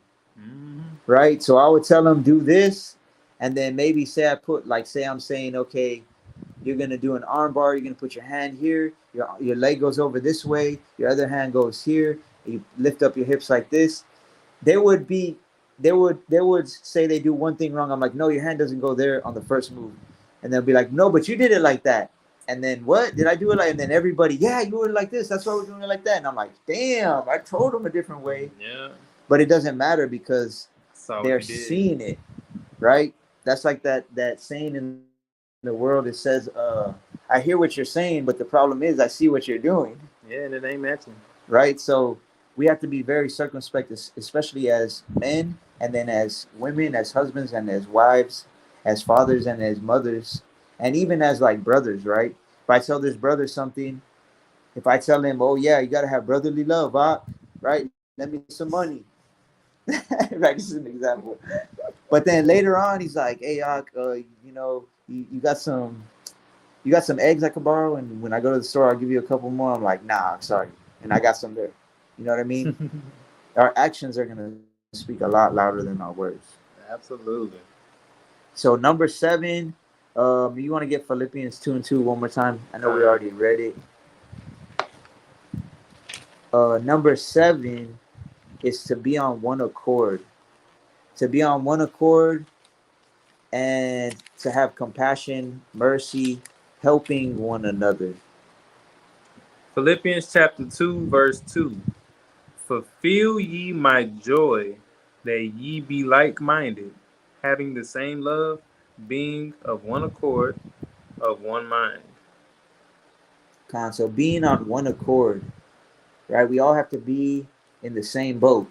We don't have two different boats and we're trying to flow together. We're all in the same boat. We're all part of the same household.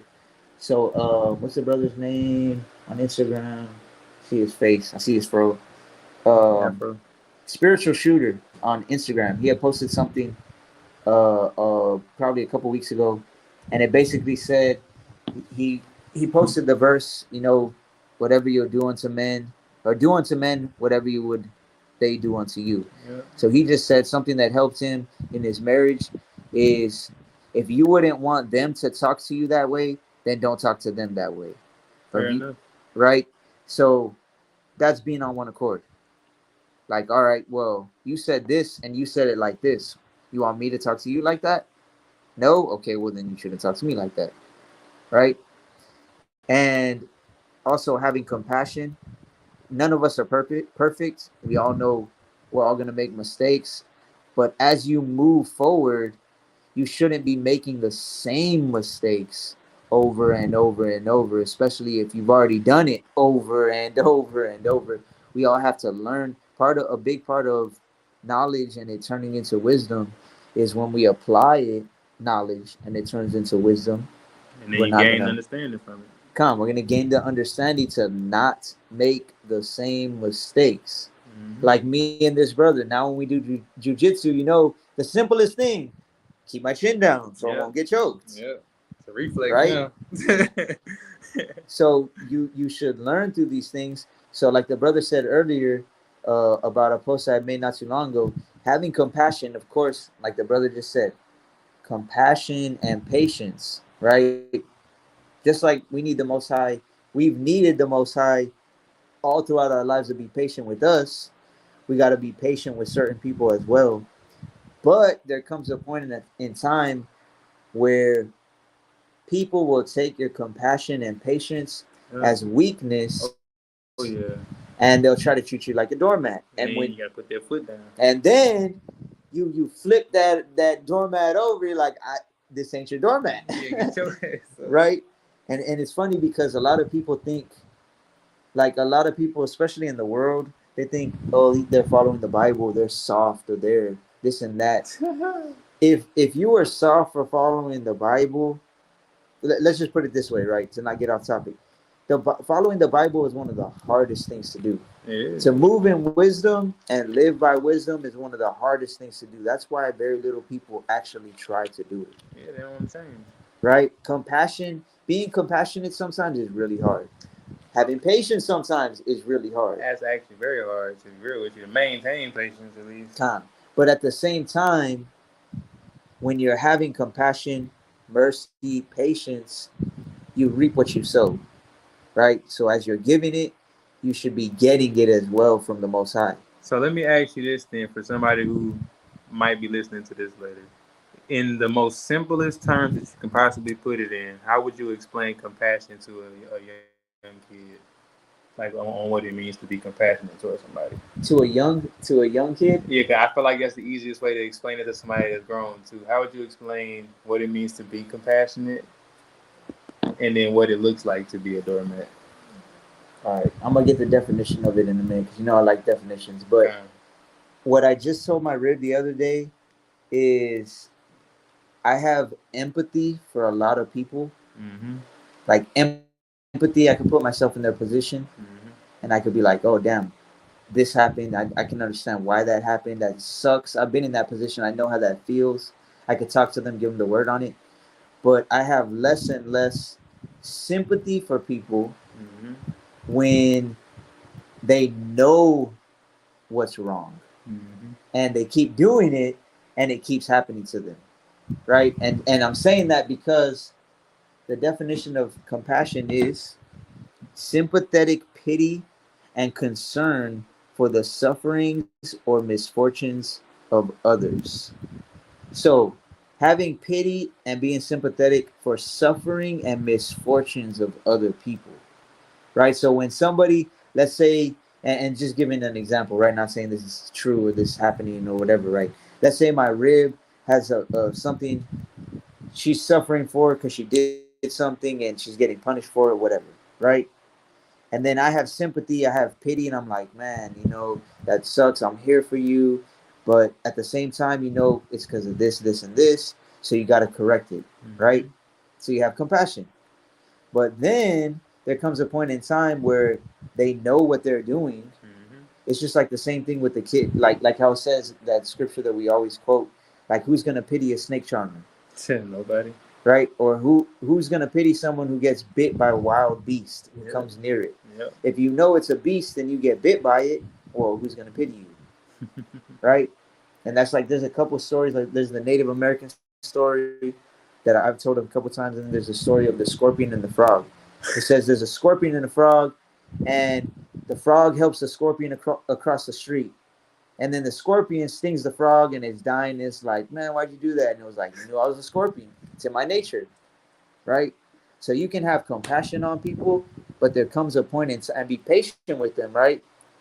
But there comes a point in time where or if they know why or what they're doing is wrong, then at that point in time, you got to be like, well, you're just reaping what you sow. That's like the post I made a few days ago about like, you could try to stop shit from raining down on people, but they're still gonna reap what they sow. So you're just gonna get some shit on you by trying to block it from falling on them. Like you can't stop somebody from getting the punishment that the Most High is giving them, whether Yeah. it be small or whether it be big, right? So in hindsight, me as well. In the past, I've tried to do that, and Yeah. it brought and how it says in Sirach 12, it says you're gonna receive twice the evil for the good you did, bro. I Oh learned my god, that. I could give you two stories that man I knew right afterwards. And the second time it happened, my rib was like, "Well, remember when we studied? You said you received twice the evil for the." And I was like, "Yeah." Fair enough. Like nothing I could say. Fair enough. Yup. I learned that pretty quick too. Right. So the way I would explain compassion, like say to Noah or to Keziah or something, is you're gonna show them or try to help them in the sense of having pity on them because they messed up, but Mm-hmm. at the same time you have to make it clear like this is why it happened, Yeah. right? And that's why Noah's known, bro, for like at least 2 years. He's only 6, but since he was like probably 4, I'm like, I'll tell him to do something, and then let's say he doesn't listen, and then he gets hurt, right? So now Kezi knows it too. I'll be like, say he fell down or something, and I'm like, well, what happens when you don't listen? You get hurt. He Okay. already knows. Like okay. He knows. And so does Keziah, right? So you have compassion, and you be. It says sympathetic, but I would say empathetic in the Yeah. sense of because sympathy doesn't do nobody no good. Nah, you Like, just oh, I feel so bad for it's like you. having a pity party. Exactly. Nobody likes a pity party, Nah. right? So empathy is better. Like, you know what? I've been there. I can relate to you. I've been there, bro. I know it sucks, but the way to get out of it is like this. That's in my opinion, that's empathy compared to sympathy. So I would say having compassion needs to be empathetic and not sympathetic, because sympathy, you're not really gonna be like, look, your misfortune is happening because of this. Empathetic is, I've been there, I was struggling with the same thing, I had the same issues, and this is how I got out of it. Yep. Right? Kind. So if you want to read that one more time. Kind. Philippians chapter 2, verse 2. Fulfill ye my joy, that ye be like minded, having the same love, being of one accord, of one mind. So being of one mind, and I've used that verse in many different lessons. The lesson with me and my rib did probably a year and a half ago, 2 years ago. That that's the most important thing in a marriage, is to be on one accord and having one mind. And the one mind is Kingdom. the kingdom, and what goes along with that is there's always, in any marriage, you're gonna have disagreements. Yeah. Right? I'm not gonna say arguments, because you should. That's The like my difference rib. between the two. Yeah, my rib had said a while back. I can't remember the last time we argued, and I was like, shit, I can't either. All praise the Most High, because that's a beautiful thing. But have we had Yeah, disagreements? we've had those. We've had disagreements, but if you have disagreements, the two things very important. You always stay respectful, Yeah. number one. And number two is, it doesn't matter if you're right, I'm right, who's right. It's What's right? what's right. And what is right is the word. So if the word says this, that's what's right. It doesn't matter if it came from me or if it came from you. If it says this, that's what we're doing. If it says you can't do this, that's not what we're doing. Right? So when it says having one mind, being on one accord, that's the most important thing in any marriage, because if the husband and wife aren't on one accord, how are you going to protect your household? When children see that the mom and dad aren't on one accord and aren't together, they're going to start separating them. They're going to go to mom for this, dad for that. They know how to pull the strings. Kids are very smart. Children are very smart from a young age. More intelligent than what people give them credit for. They're more intelligent than some so-called adults. True story, man. Right? So being on one accord, and also having compassion and mercy, being of one mind though in your household, is mandatory for protecting your household, protecting their peace, etc. Right? So the last one that we're gonna go over is Sirach 29 and 20. This is something that I said many times before.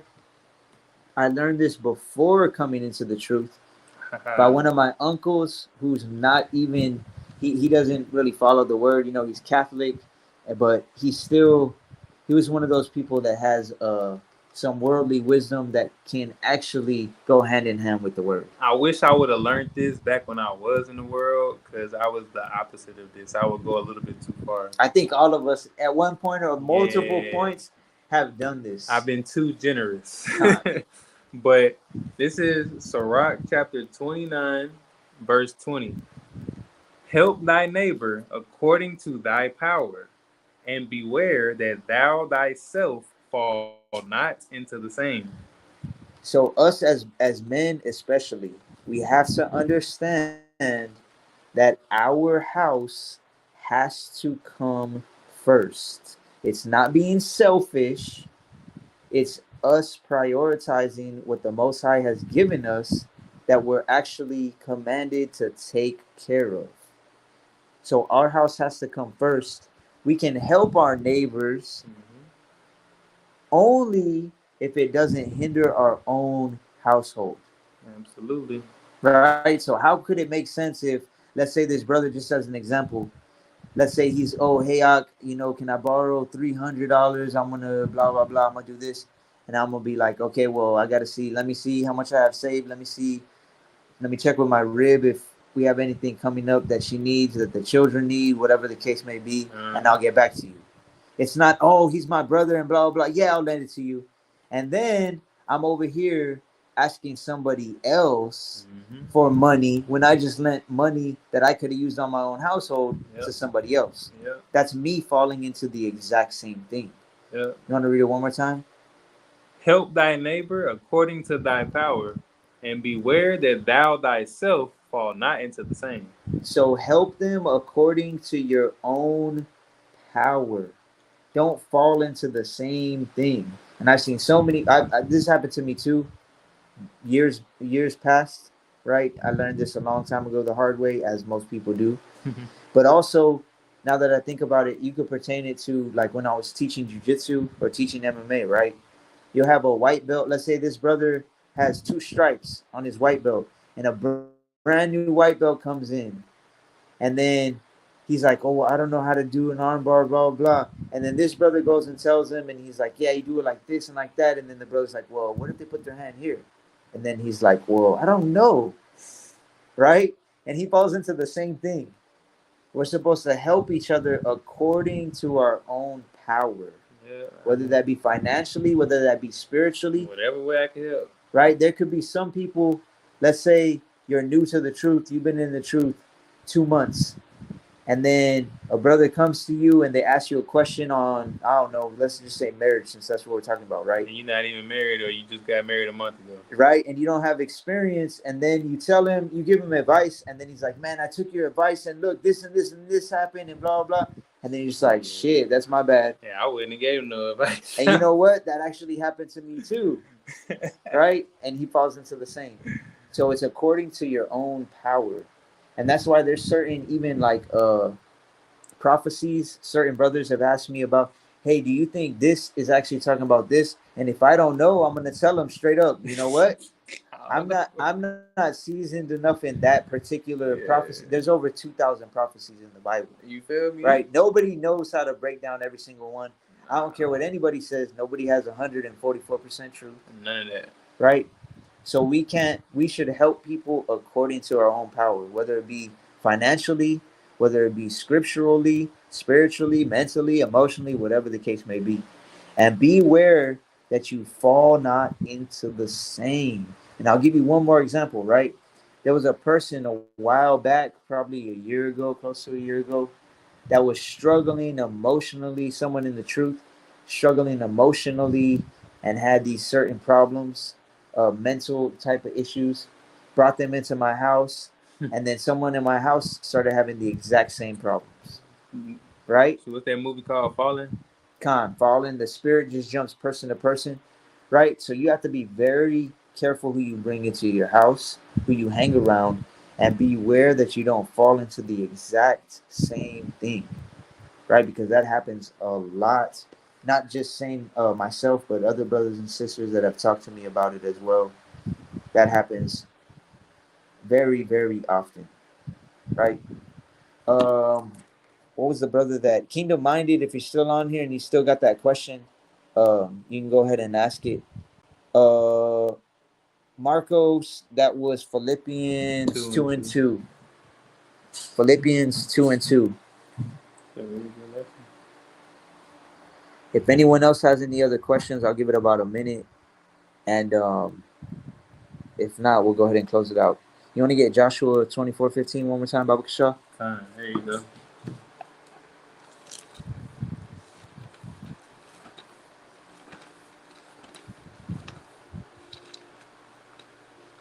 Joshua chapter 24, verse 15. And if it seem evil unto you to serve Yahweh, choose you this day whom you will serve, whether the gods which your fathers served that were on the other side of the flood, or the gods of the Amorites in whose land ye dwell. But as for me and my house, we will serve Yahweh.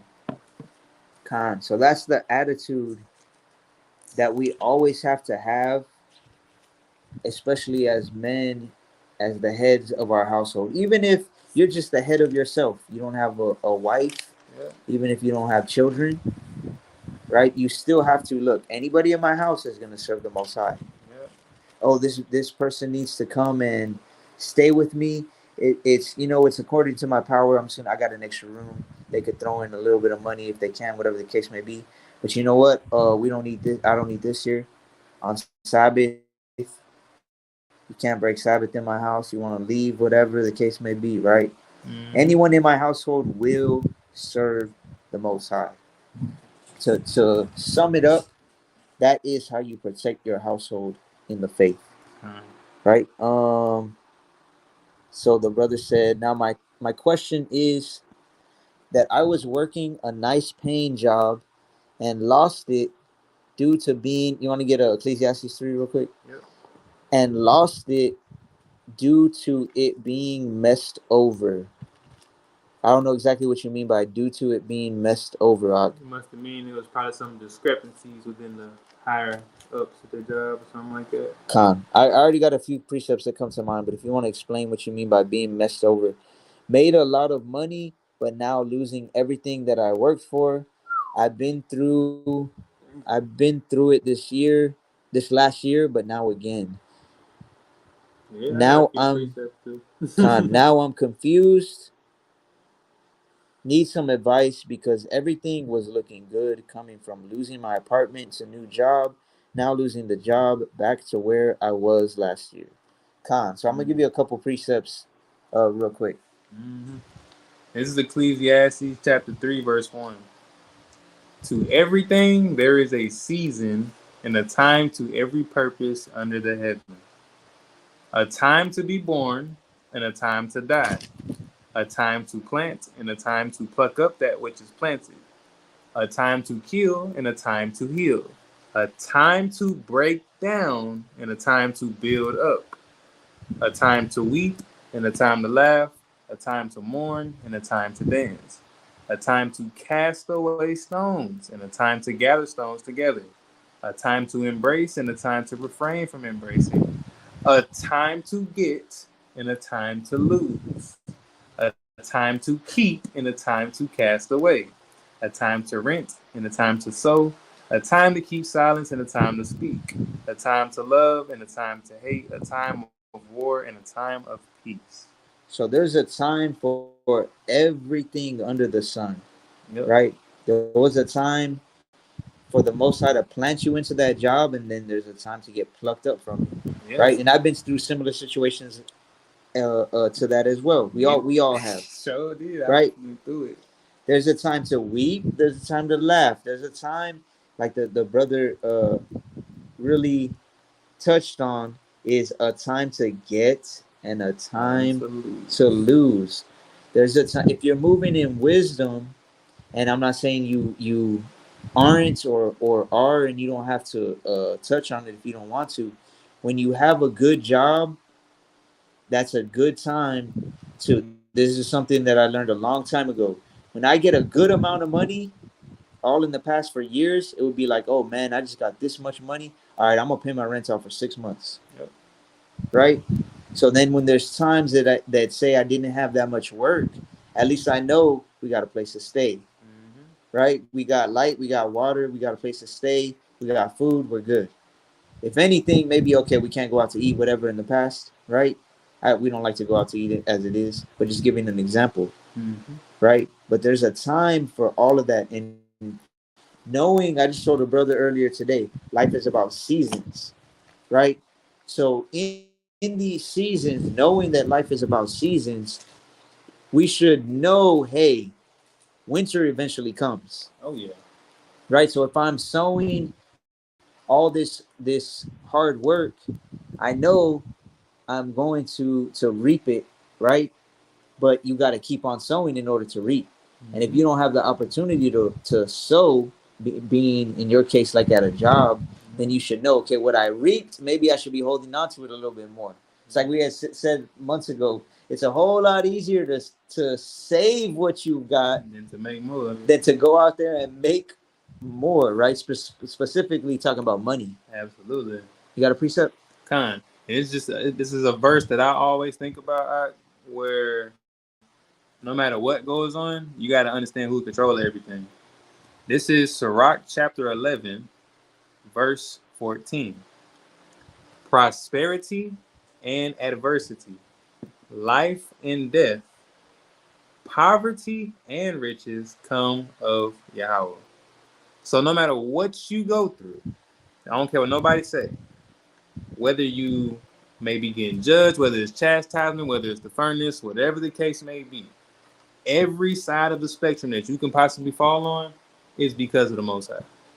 You feel me? So it was good while it lasted, right? For whatever reason, the Most High saw it fit to take the job away. There was nothing you could have did about that. You couldn't have done anything in the past to change the fact of what he just caused to happen. And my understanding and the experience that I've had when stuff like that happens, right? In the midst of you being in adversity or poverty or whatever the case may be, that is your time period right there for you to get closer to the Most High. You know what I'm saying? It could be a possibility, and I'm not saying this is the case. I'm just throwing a theory out here, but it could be a possibility that maybe he wants you to acknowledge him a little bit more. You know what I'm saying?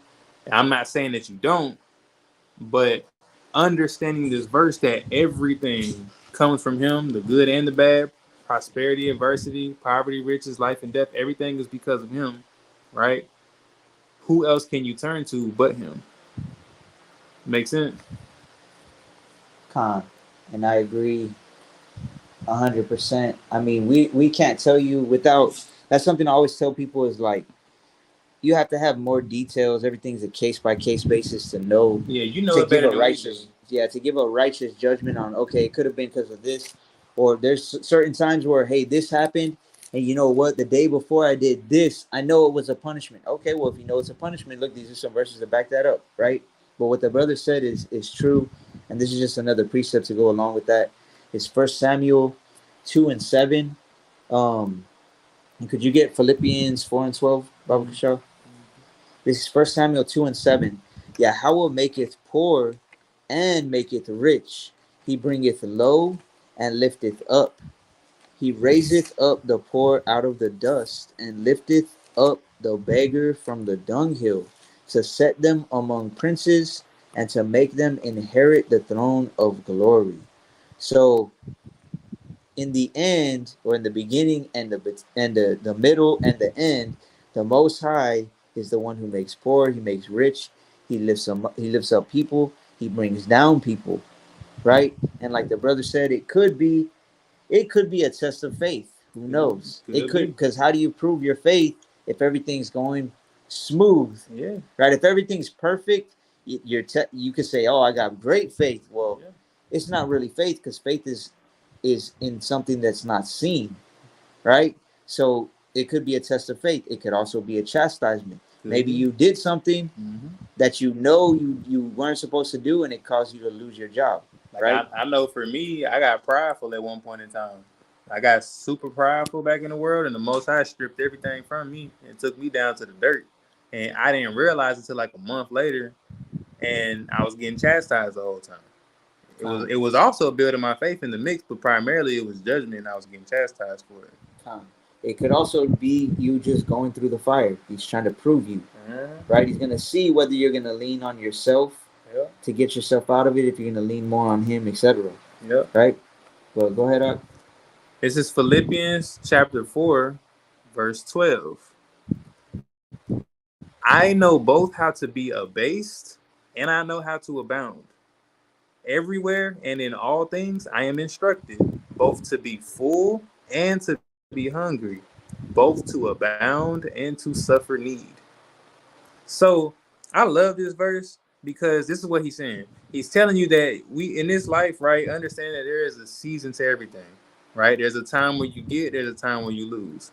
When you gaining, right, that's the time period where you're abounding. That's where you learn how to be full, right? You learn how to be full in the proper way, not being prideful, being humble and all of that, being grateful and thankful. But you also have to know how to live life in a position of being abased, being humbled very, very greatly. When you barely have anything now, right? You have to find contentment in that, even though it may be unpleasing, right? It's very unsatisfying, but you have to find contentment within that, right? And find contentment with the Most High having you like that, right? And the thing about it is that if you can manage to do that in a low position, when you're in a high position, it'll be a lot easier. And let me give you an example real quick. Me and the brother did 3 5-minute rounds of rolling of jujitsu earlier, right? And what did you say? You're like, I got more tired than Yeah, I got more fatigue this time than before. right, because Normally I got comfortable, but now you know what I'm saying, I done got more fatigue today. what I've been doing now, I don't like to waste a lot of time exercising and for years I did it stupidly. Long story short, training for an hour, 2, 3, up to 4 hours a day when I was training for fighting and stuff. Mm-hmm. And I was like, man, it's so stupid that we train like it's a marathon when in reality it's more like sprints, like sprint, little break in a fight, right? High intensity. So high intensity is way better. But saying all that to say, like, okay, today, or let's go back to when you first started, right? Mm-hmm. Let's say I got you in a bad position, side mount, what would you do? Or mount, what would you try and do? Well, I would try to get back up and try to like burst all my energy and waste all the gas in my tank.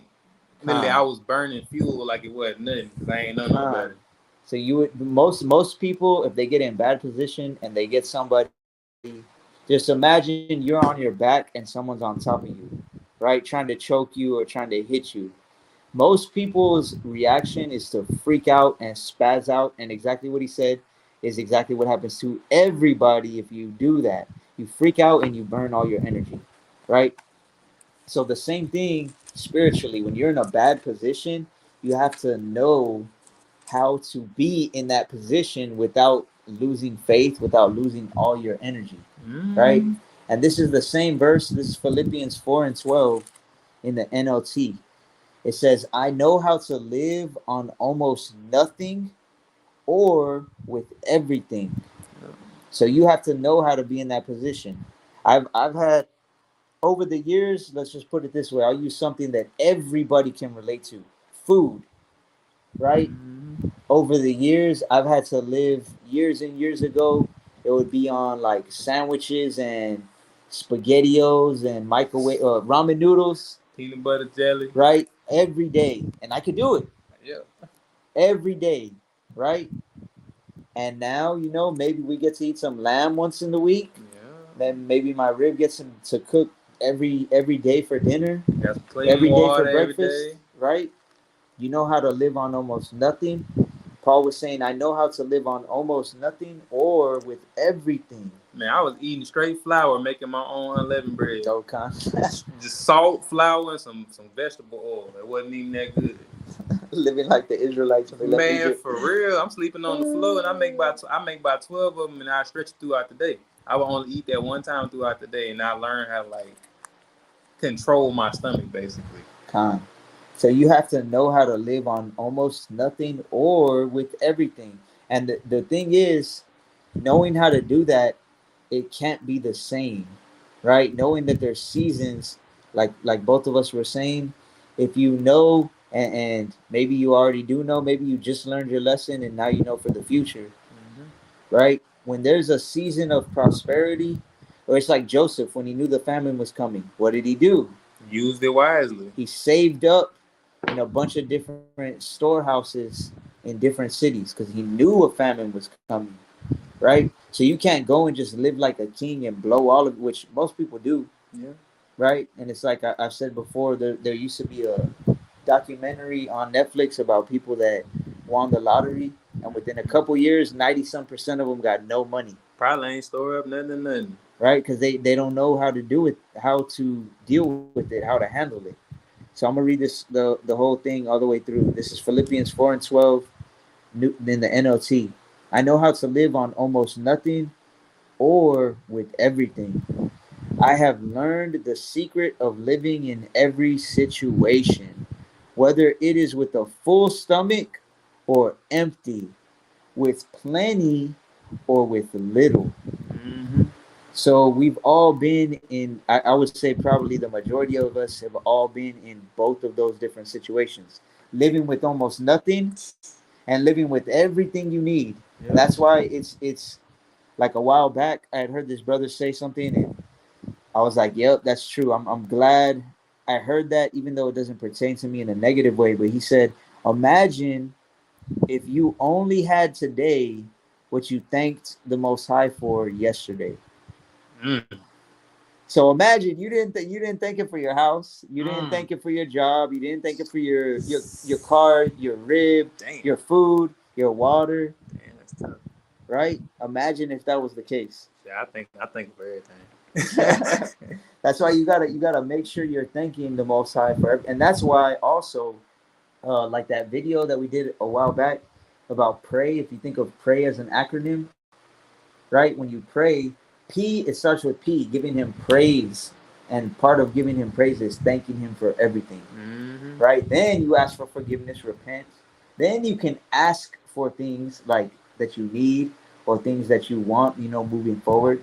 And then you end with why, which is yielding to whatever his will is. And, you say, well, I know I'm asking for all these things, but in the end, the most valuable thing we can ask for is that our will lines up with his will, because then we're Mm-hmm. going to get everything we ask for. Absolutely. And it's gonna work out exactly how it's supposed to work out. He knows better than we know. Calm. And it's just another verse to help you out too, Kingdom Minded, because I'm telling you, man, we've all been there. I literally was there like a little over a year ago. Not even joking. And I was there for like 3 months at the bottom. But this one verse I always remember, or two verses. This is Sirach chapter 2, because I used to meditate on this whole chapter. Sirach chapter 2, verse 2 says, set thy heart aright and constantly endure and make not haste in time of trouble. So the first thing you got to do is acknowledge what's going on. Acknowledge that the Most High is in control of all this for whatever the reason may be.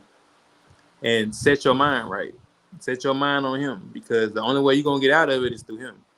Right? And if he don't prosper you, like Sirach 11 and 14 say, everything comes from him. If he doesn't prosper you out of this, then you're not getting out of it.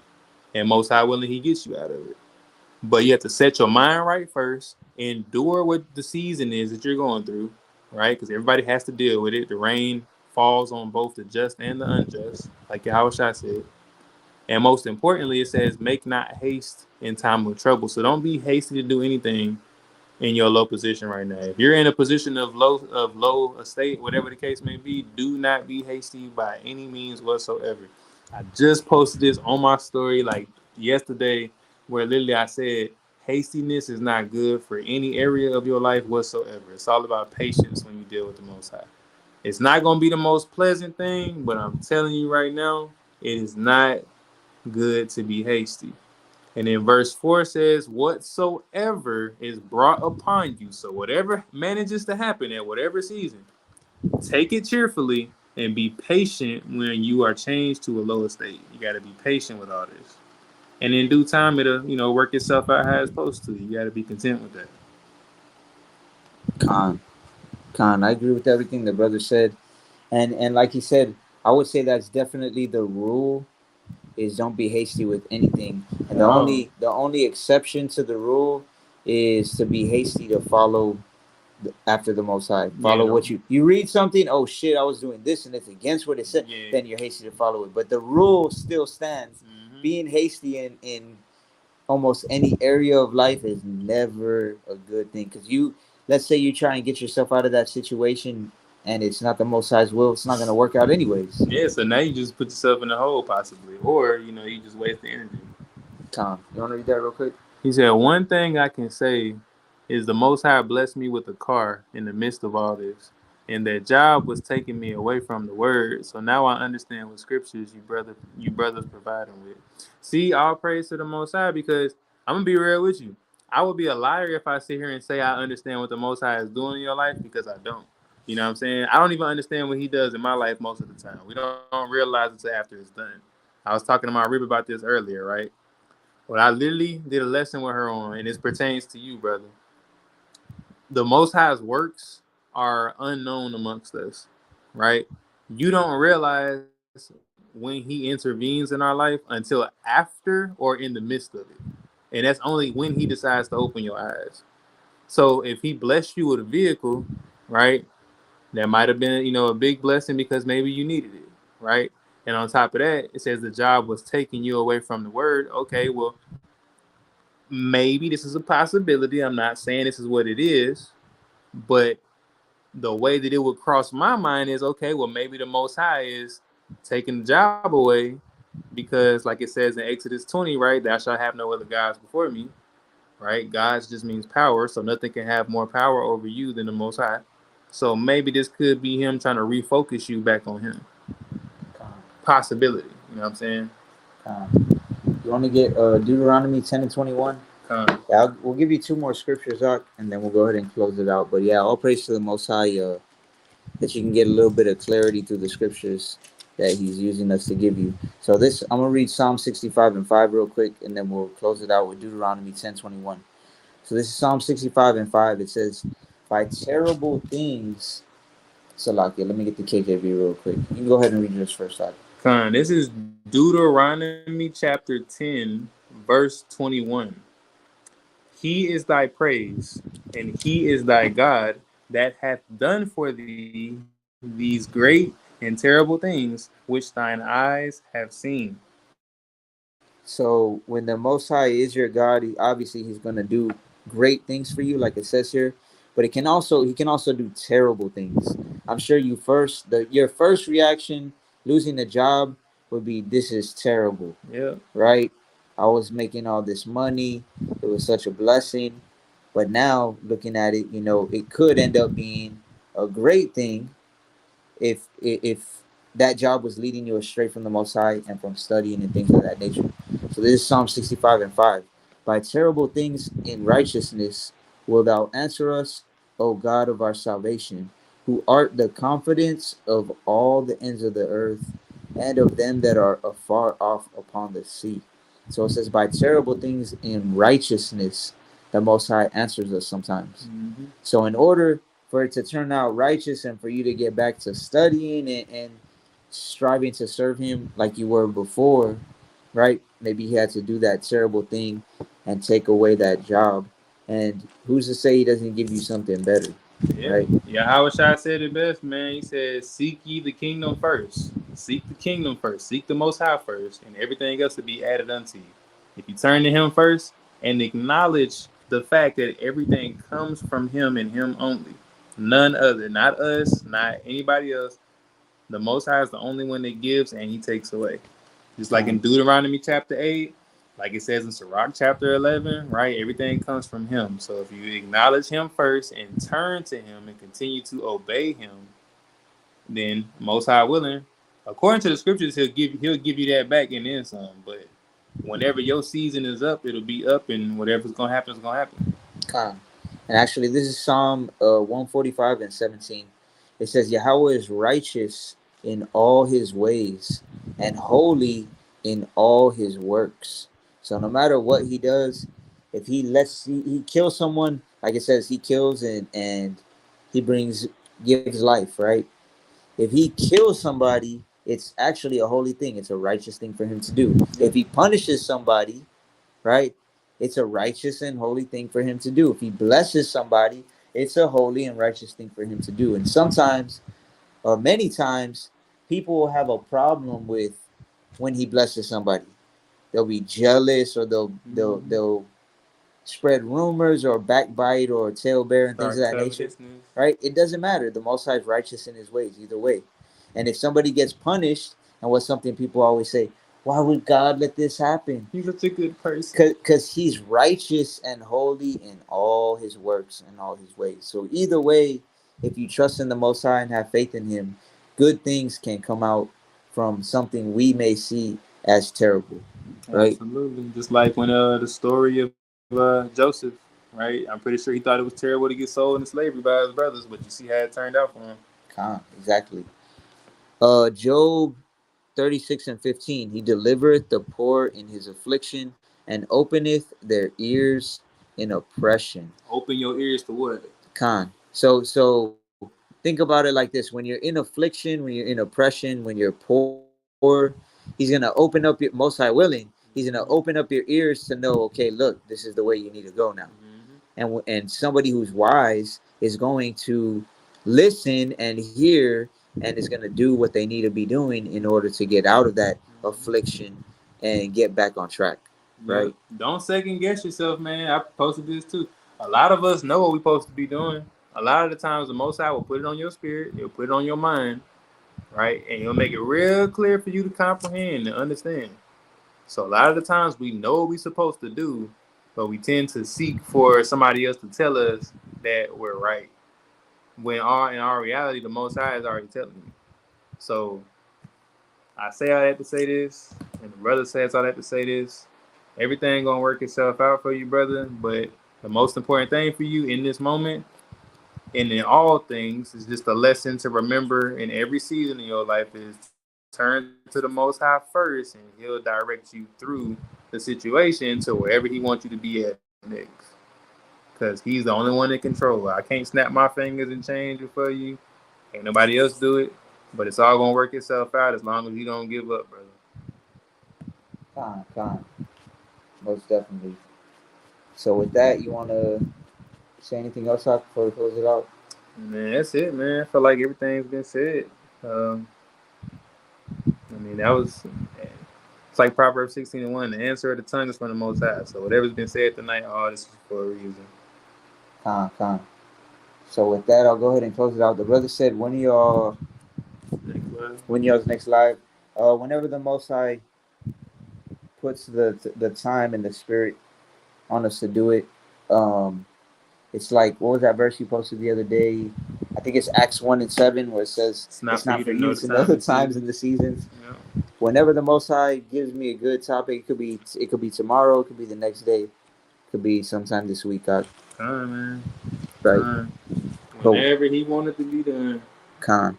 But Most High willing, this helps at least one of you brothers, sisters, or multiple brothers, sisters, households when it comes to protecting your household, especially in these last days, because like we read, especially in Sirach 11, I recommend y'all read those. And even if it's hard to understand, read it in the NLT, GNT, compare and contrast, and just look at them. CEB version. Right? Yeah, and look up the definitions of words you don't understand, and just really think about that from like 29 on down.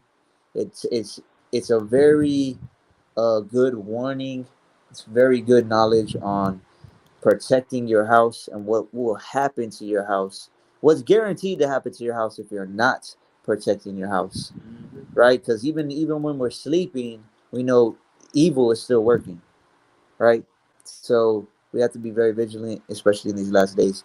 Protect your household, protect the peace of your household, physically, spiritually, mentally, emotionally, all of these different ways, especially if you're a brother that has a family, right? So with that, I'll give all praise to the Most High, Yahweh, in the name of His Son, Yahushai. Shabbat Shalom to those of y'all who are observing Sabbath. Shalom, peace, shalom to all you brothers and sisters that are not observing it, or anybody else who's going to be watching this lesson later. I pray y'all have a good rest of the weekend. Shabbat Shalom, everybody. All praise to the Most High always.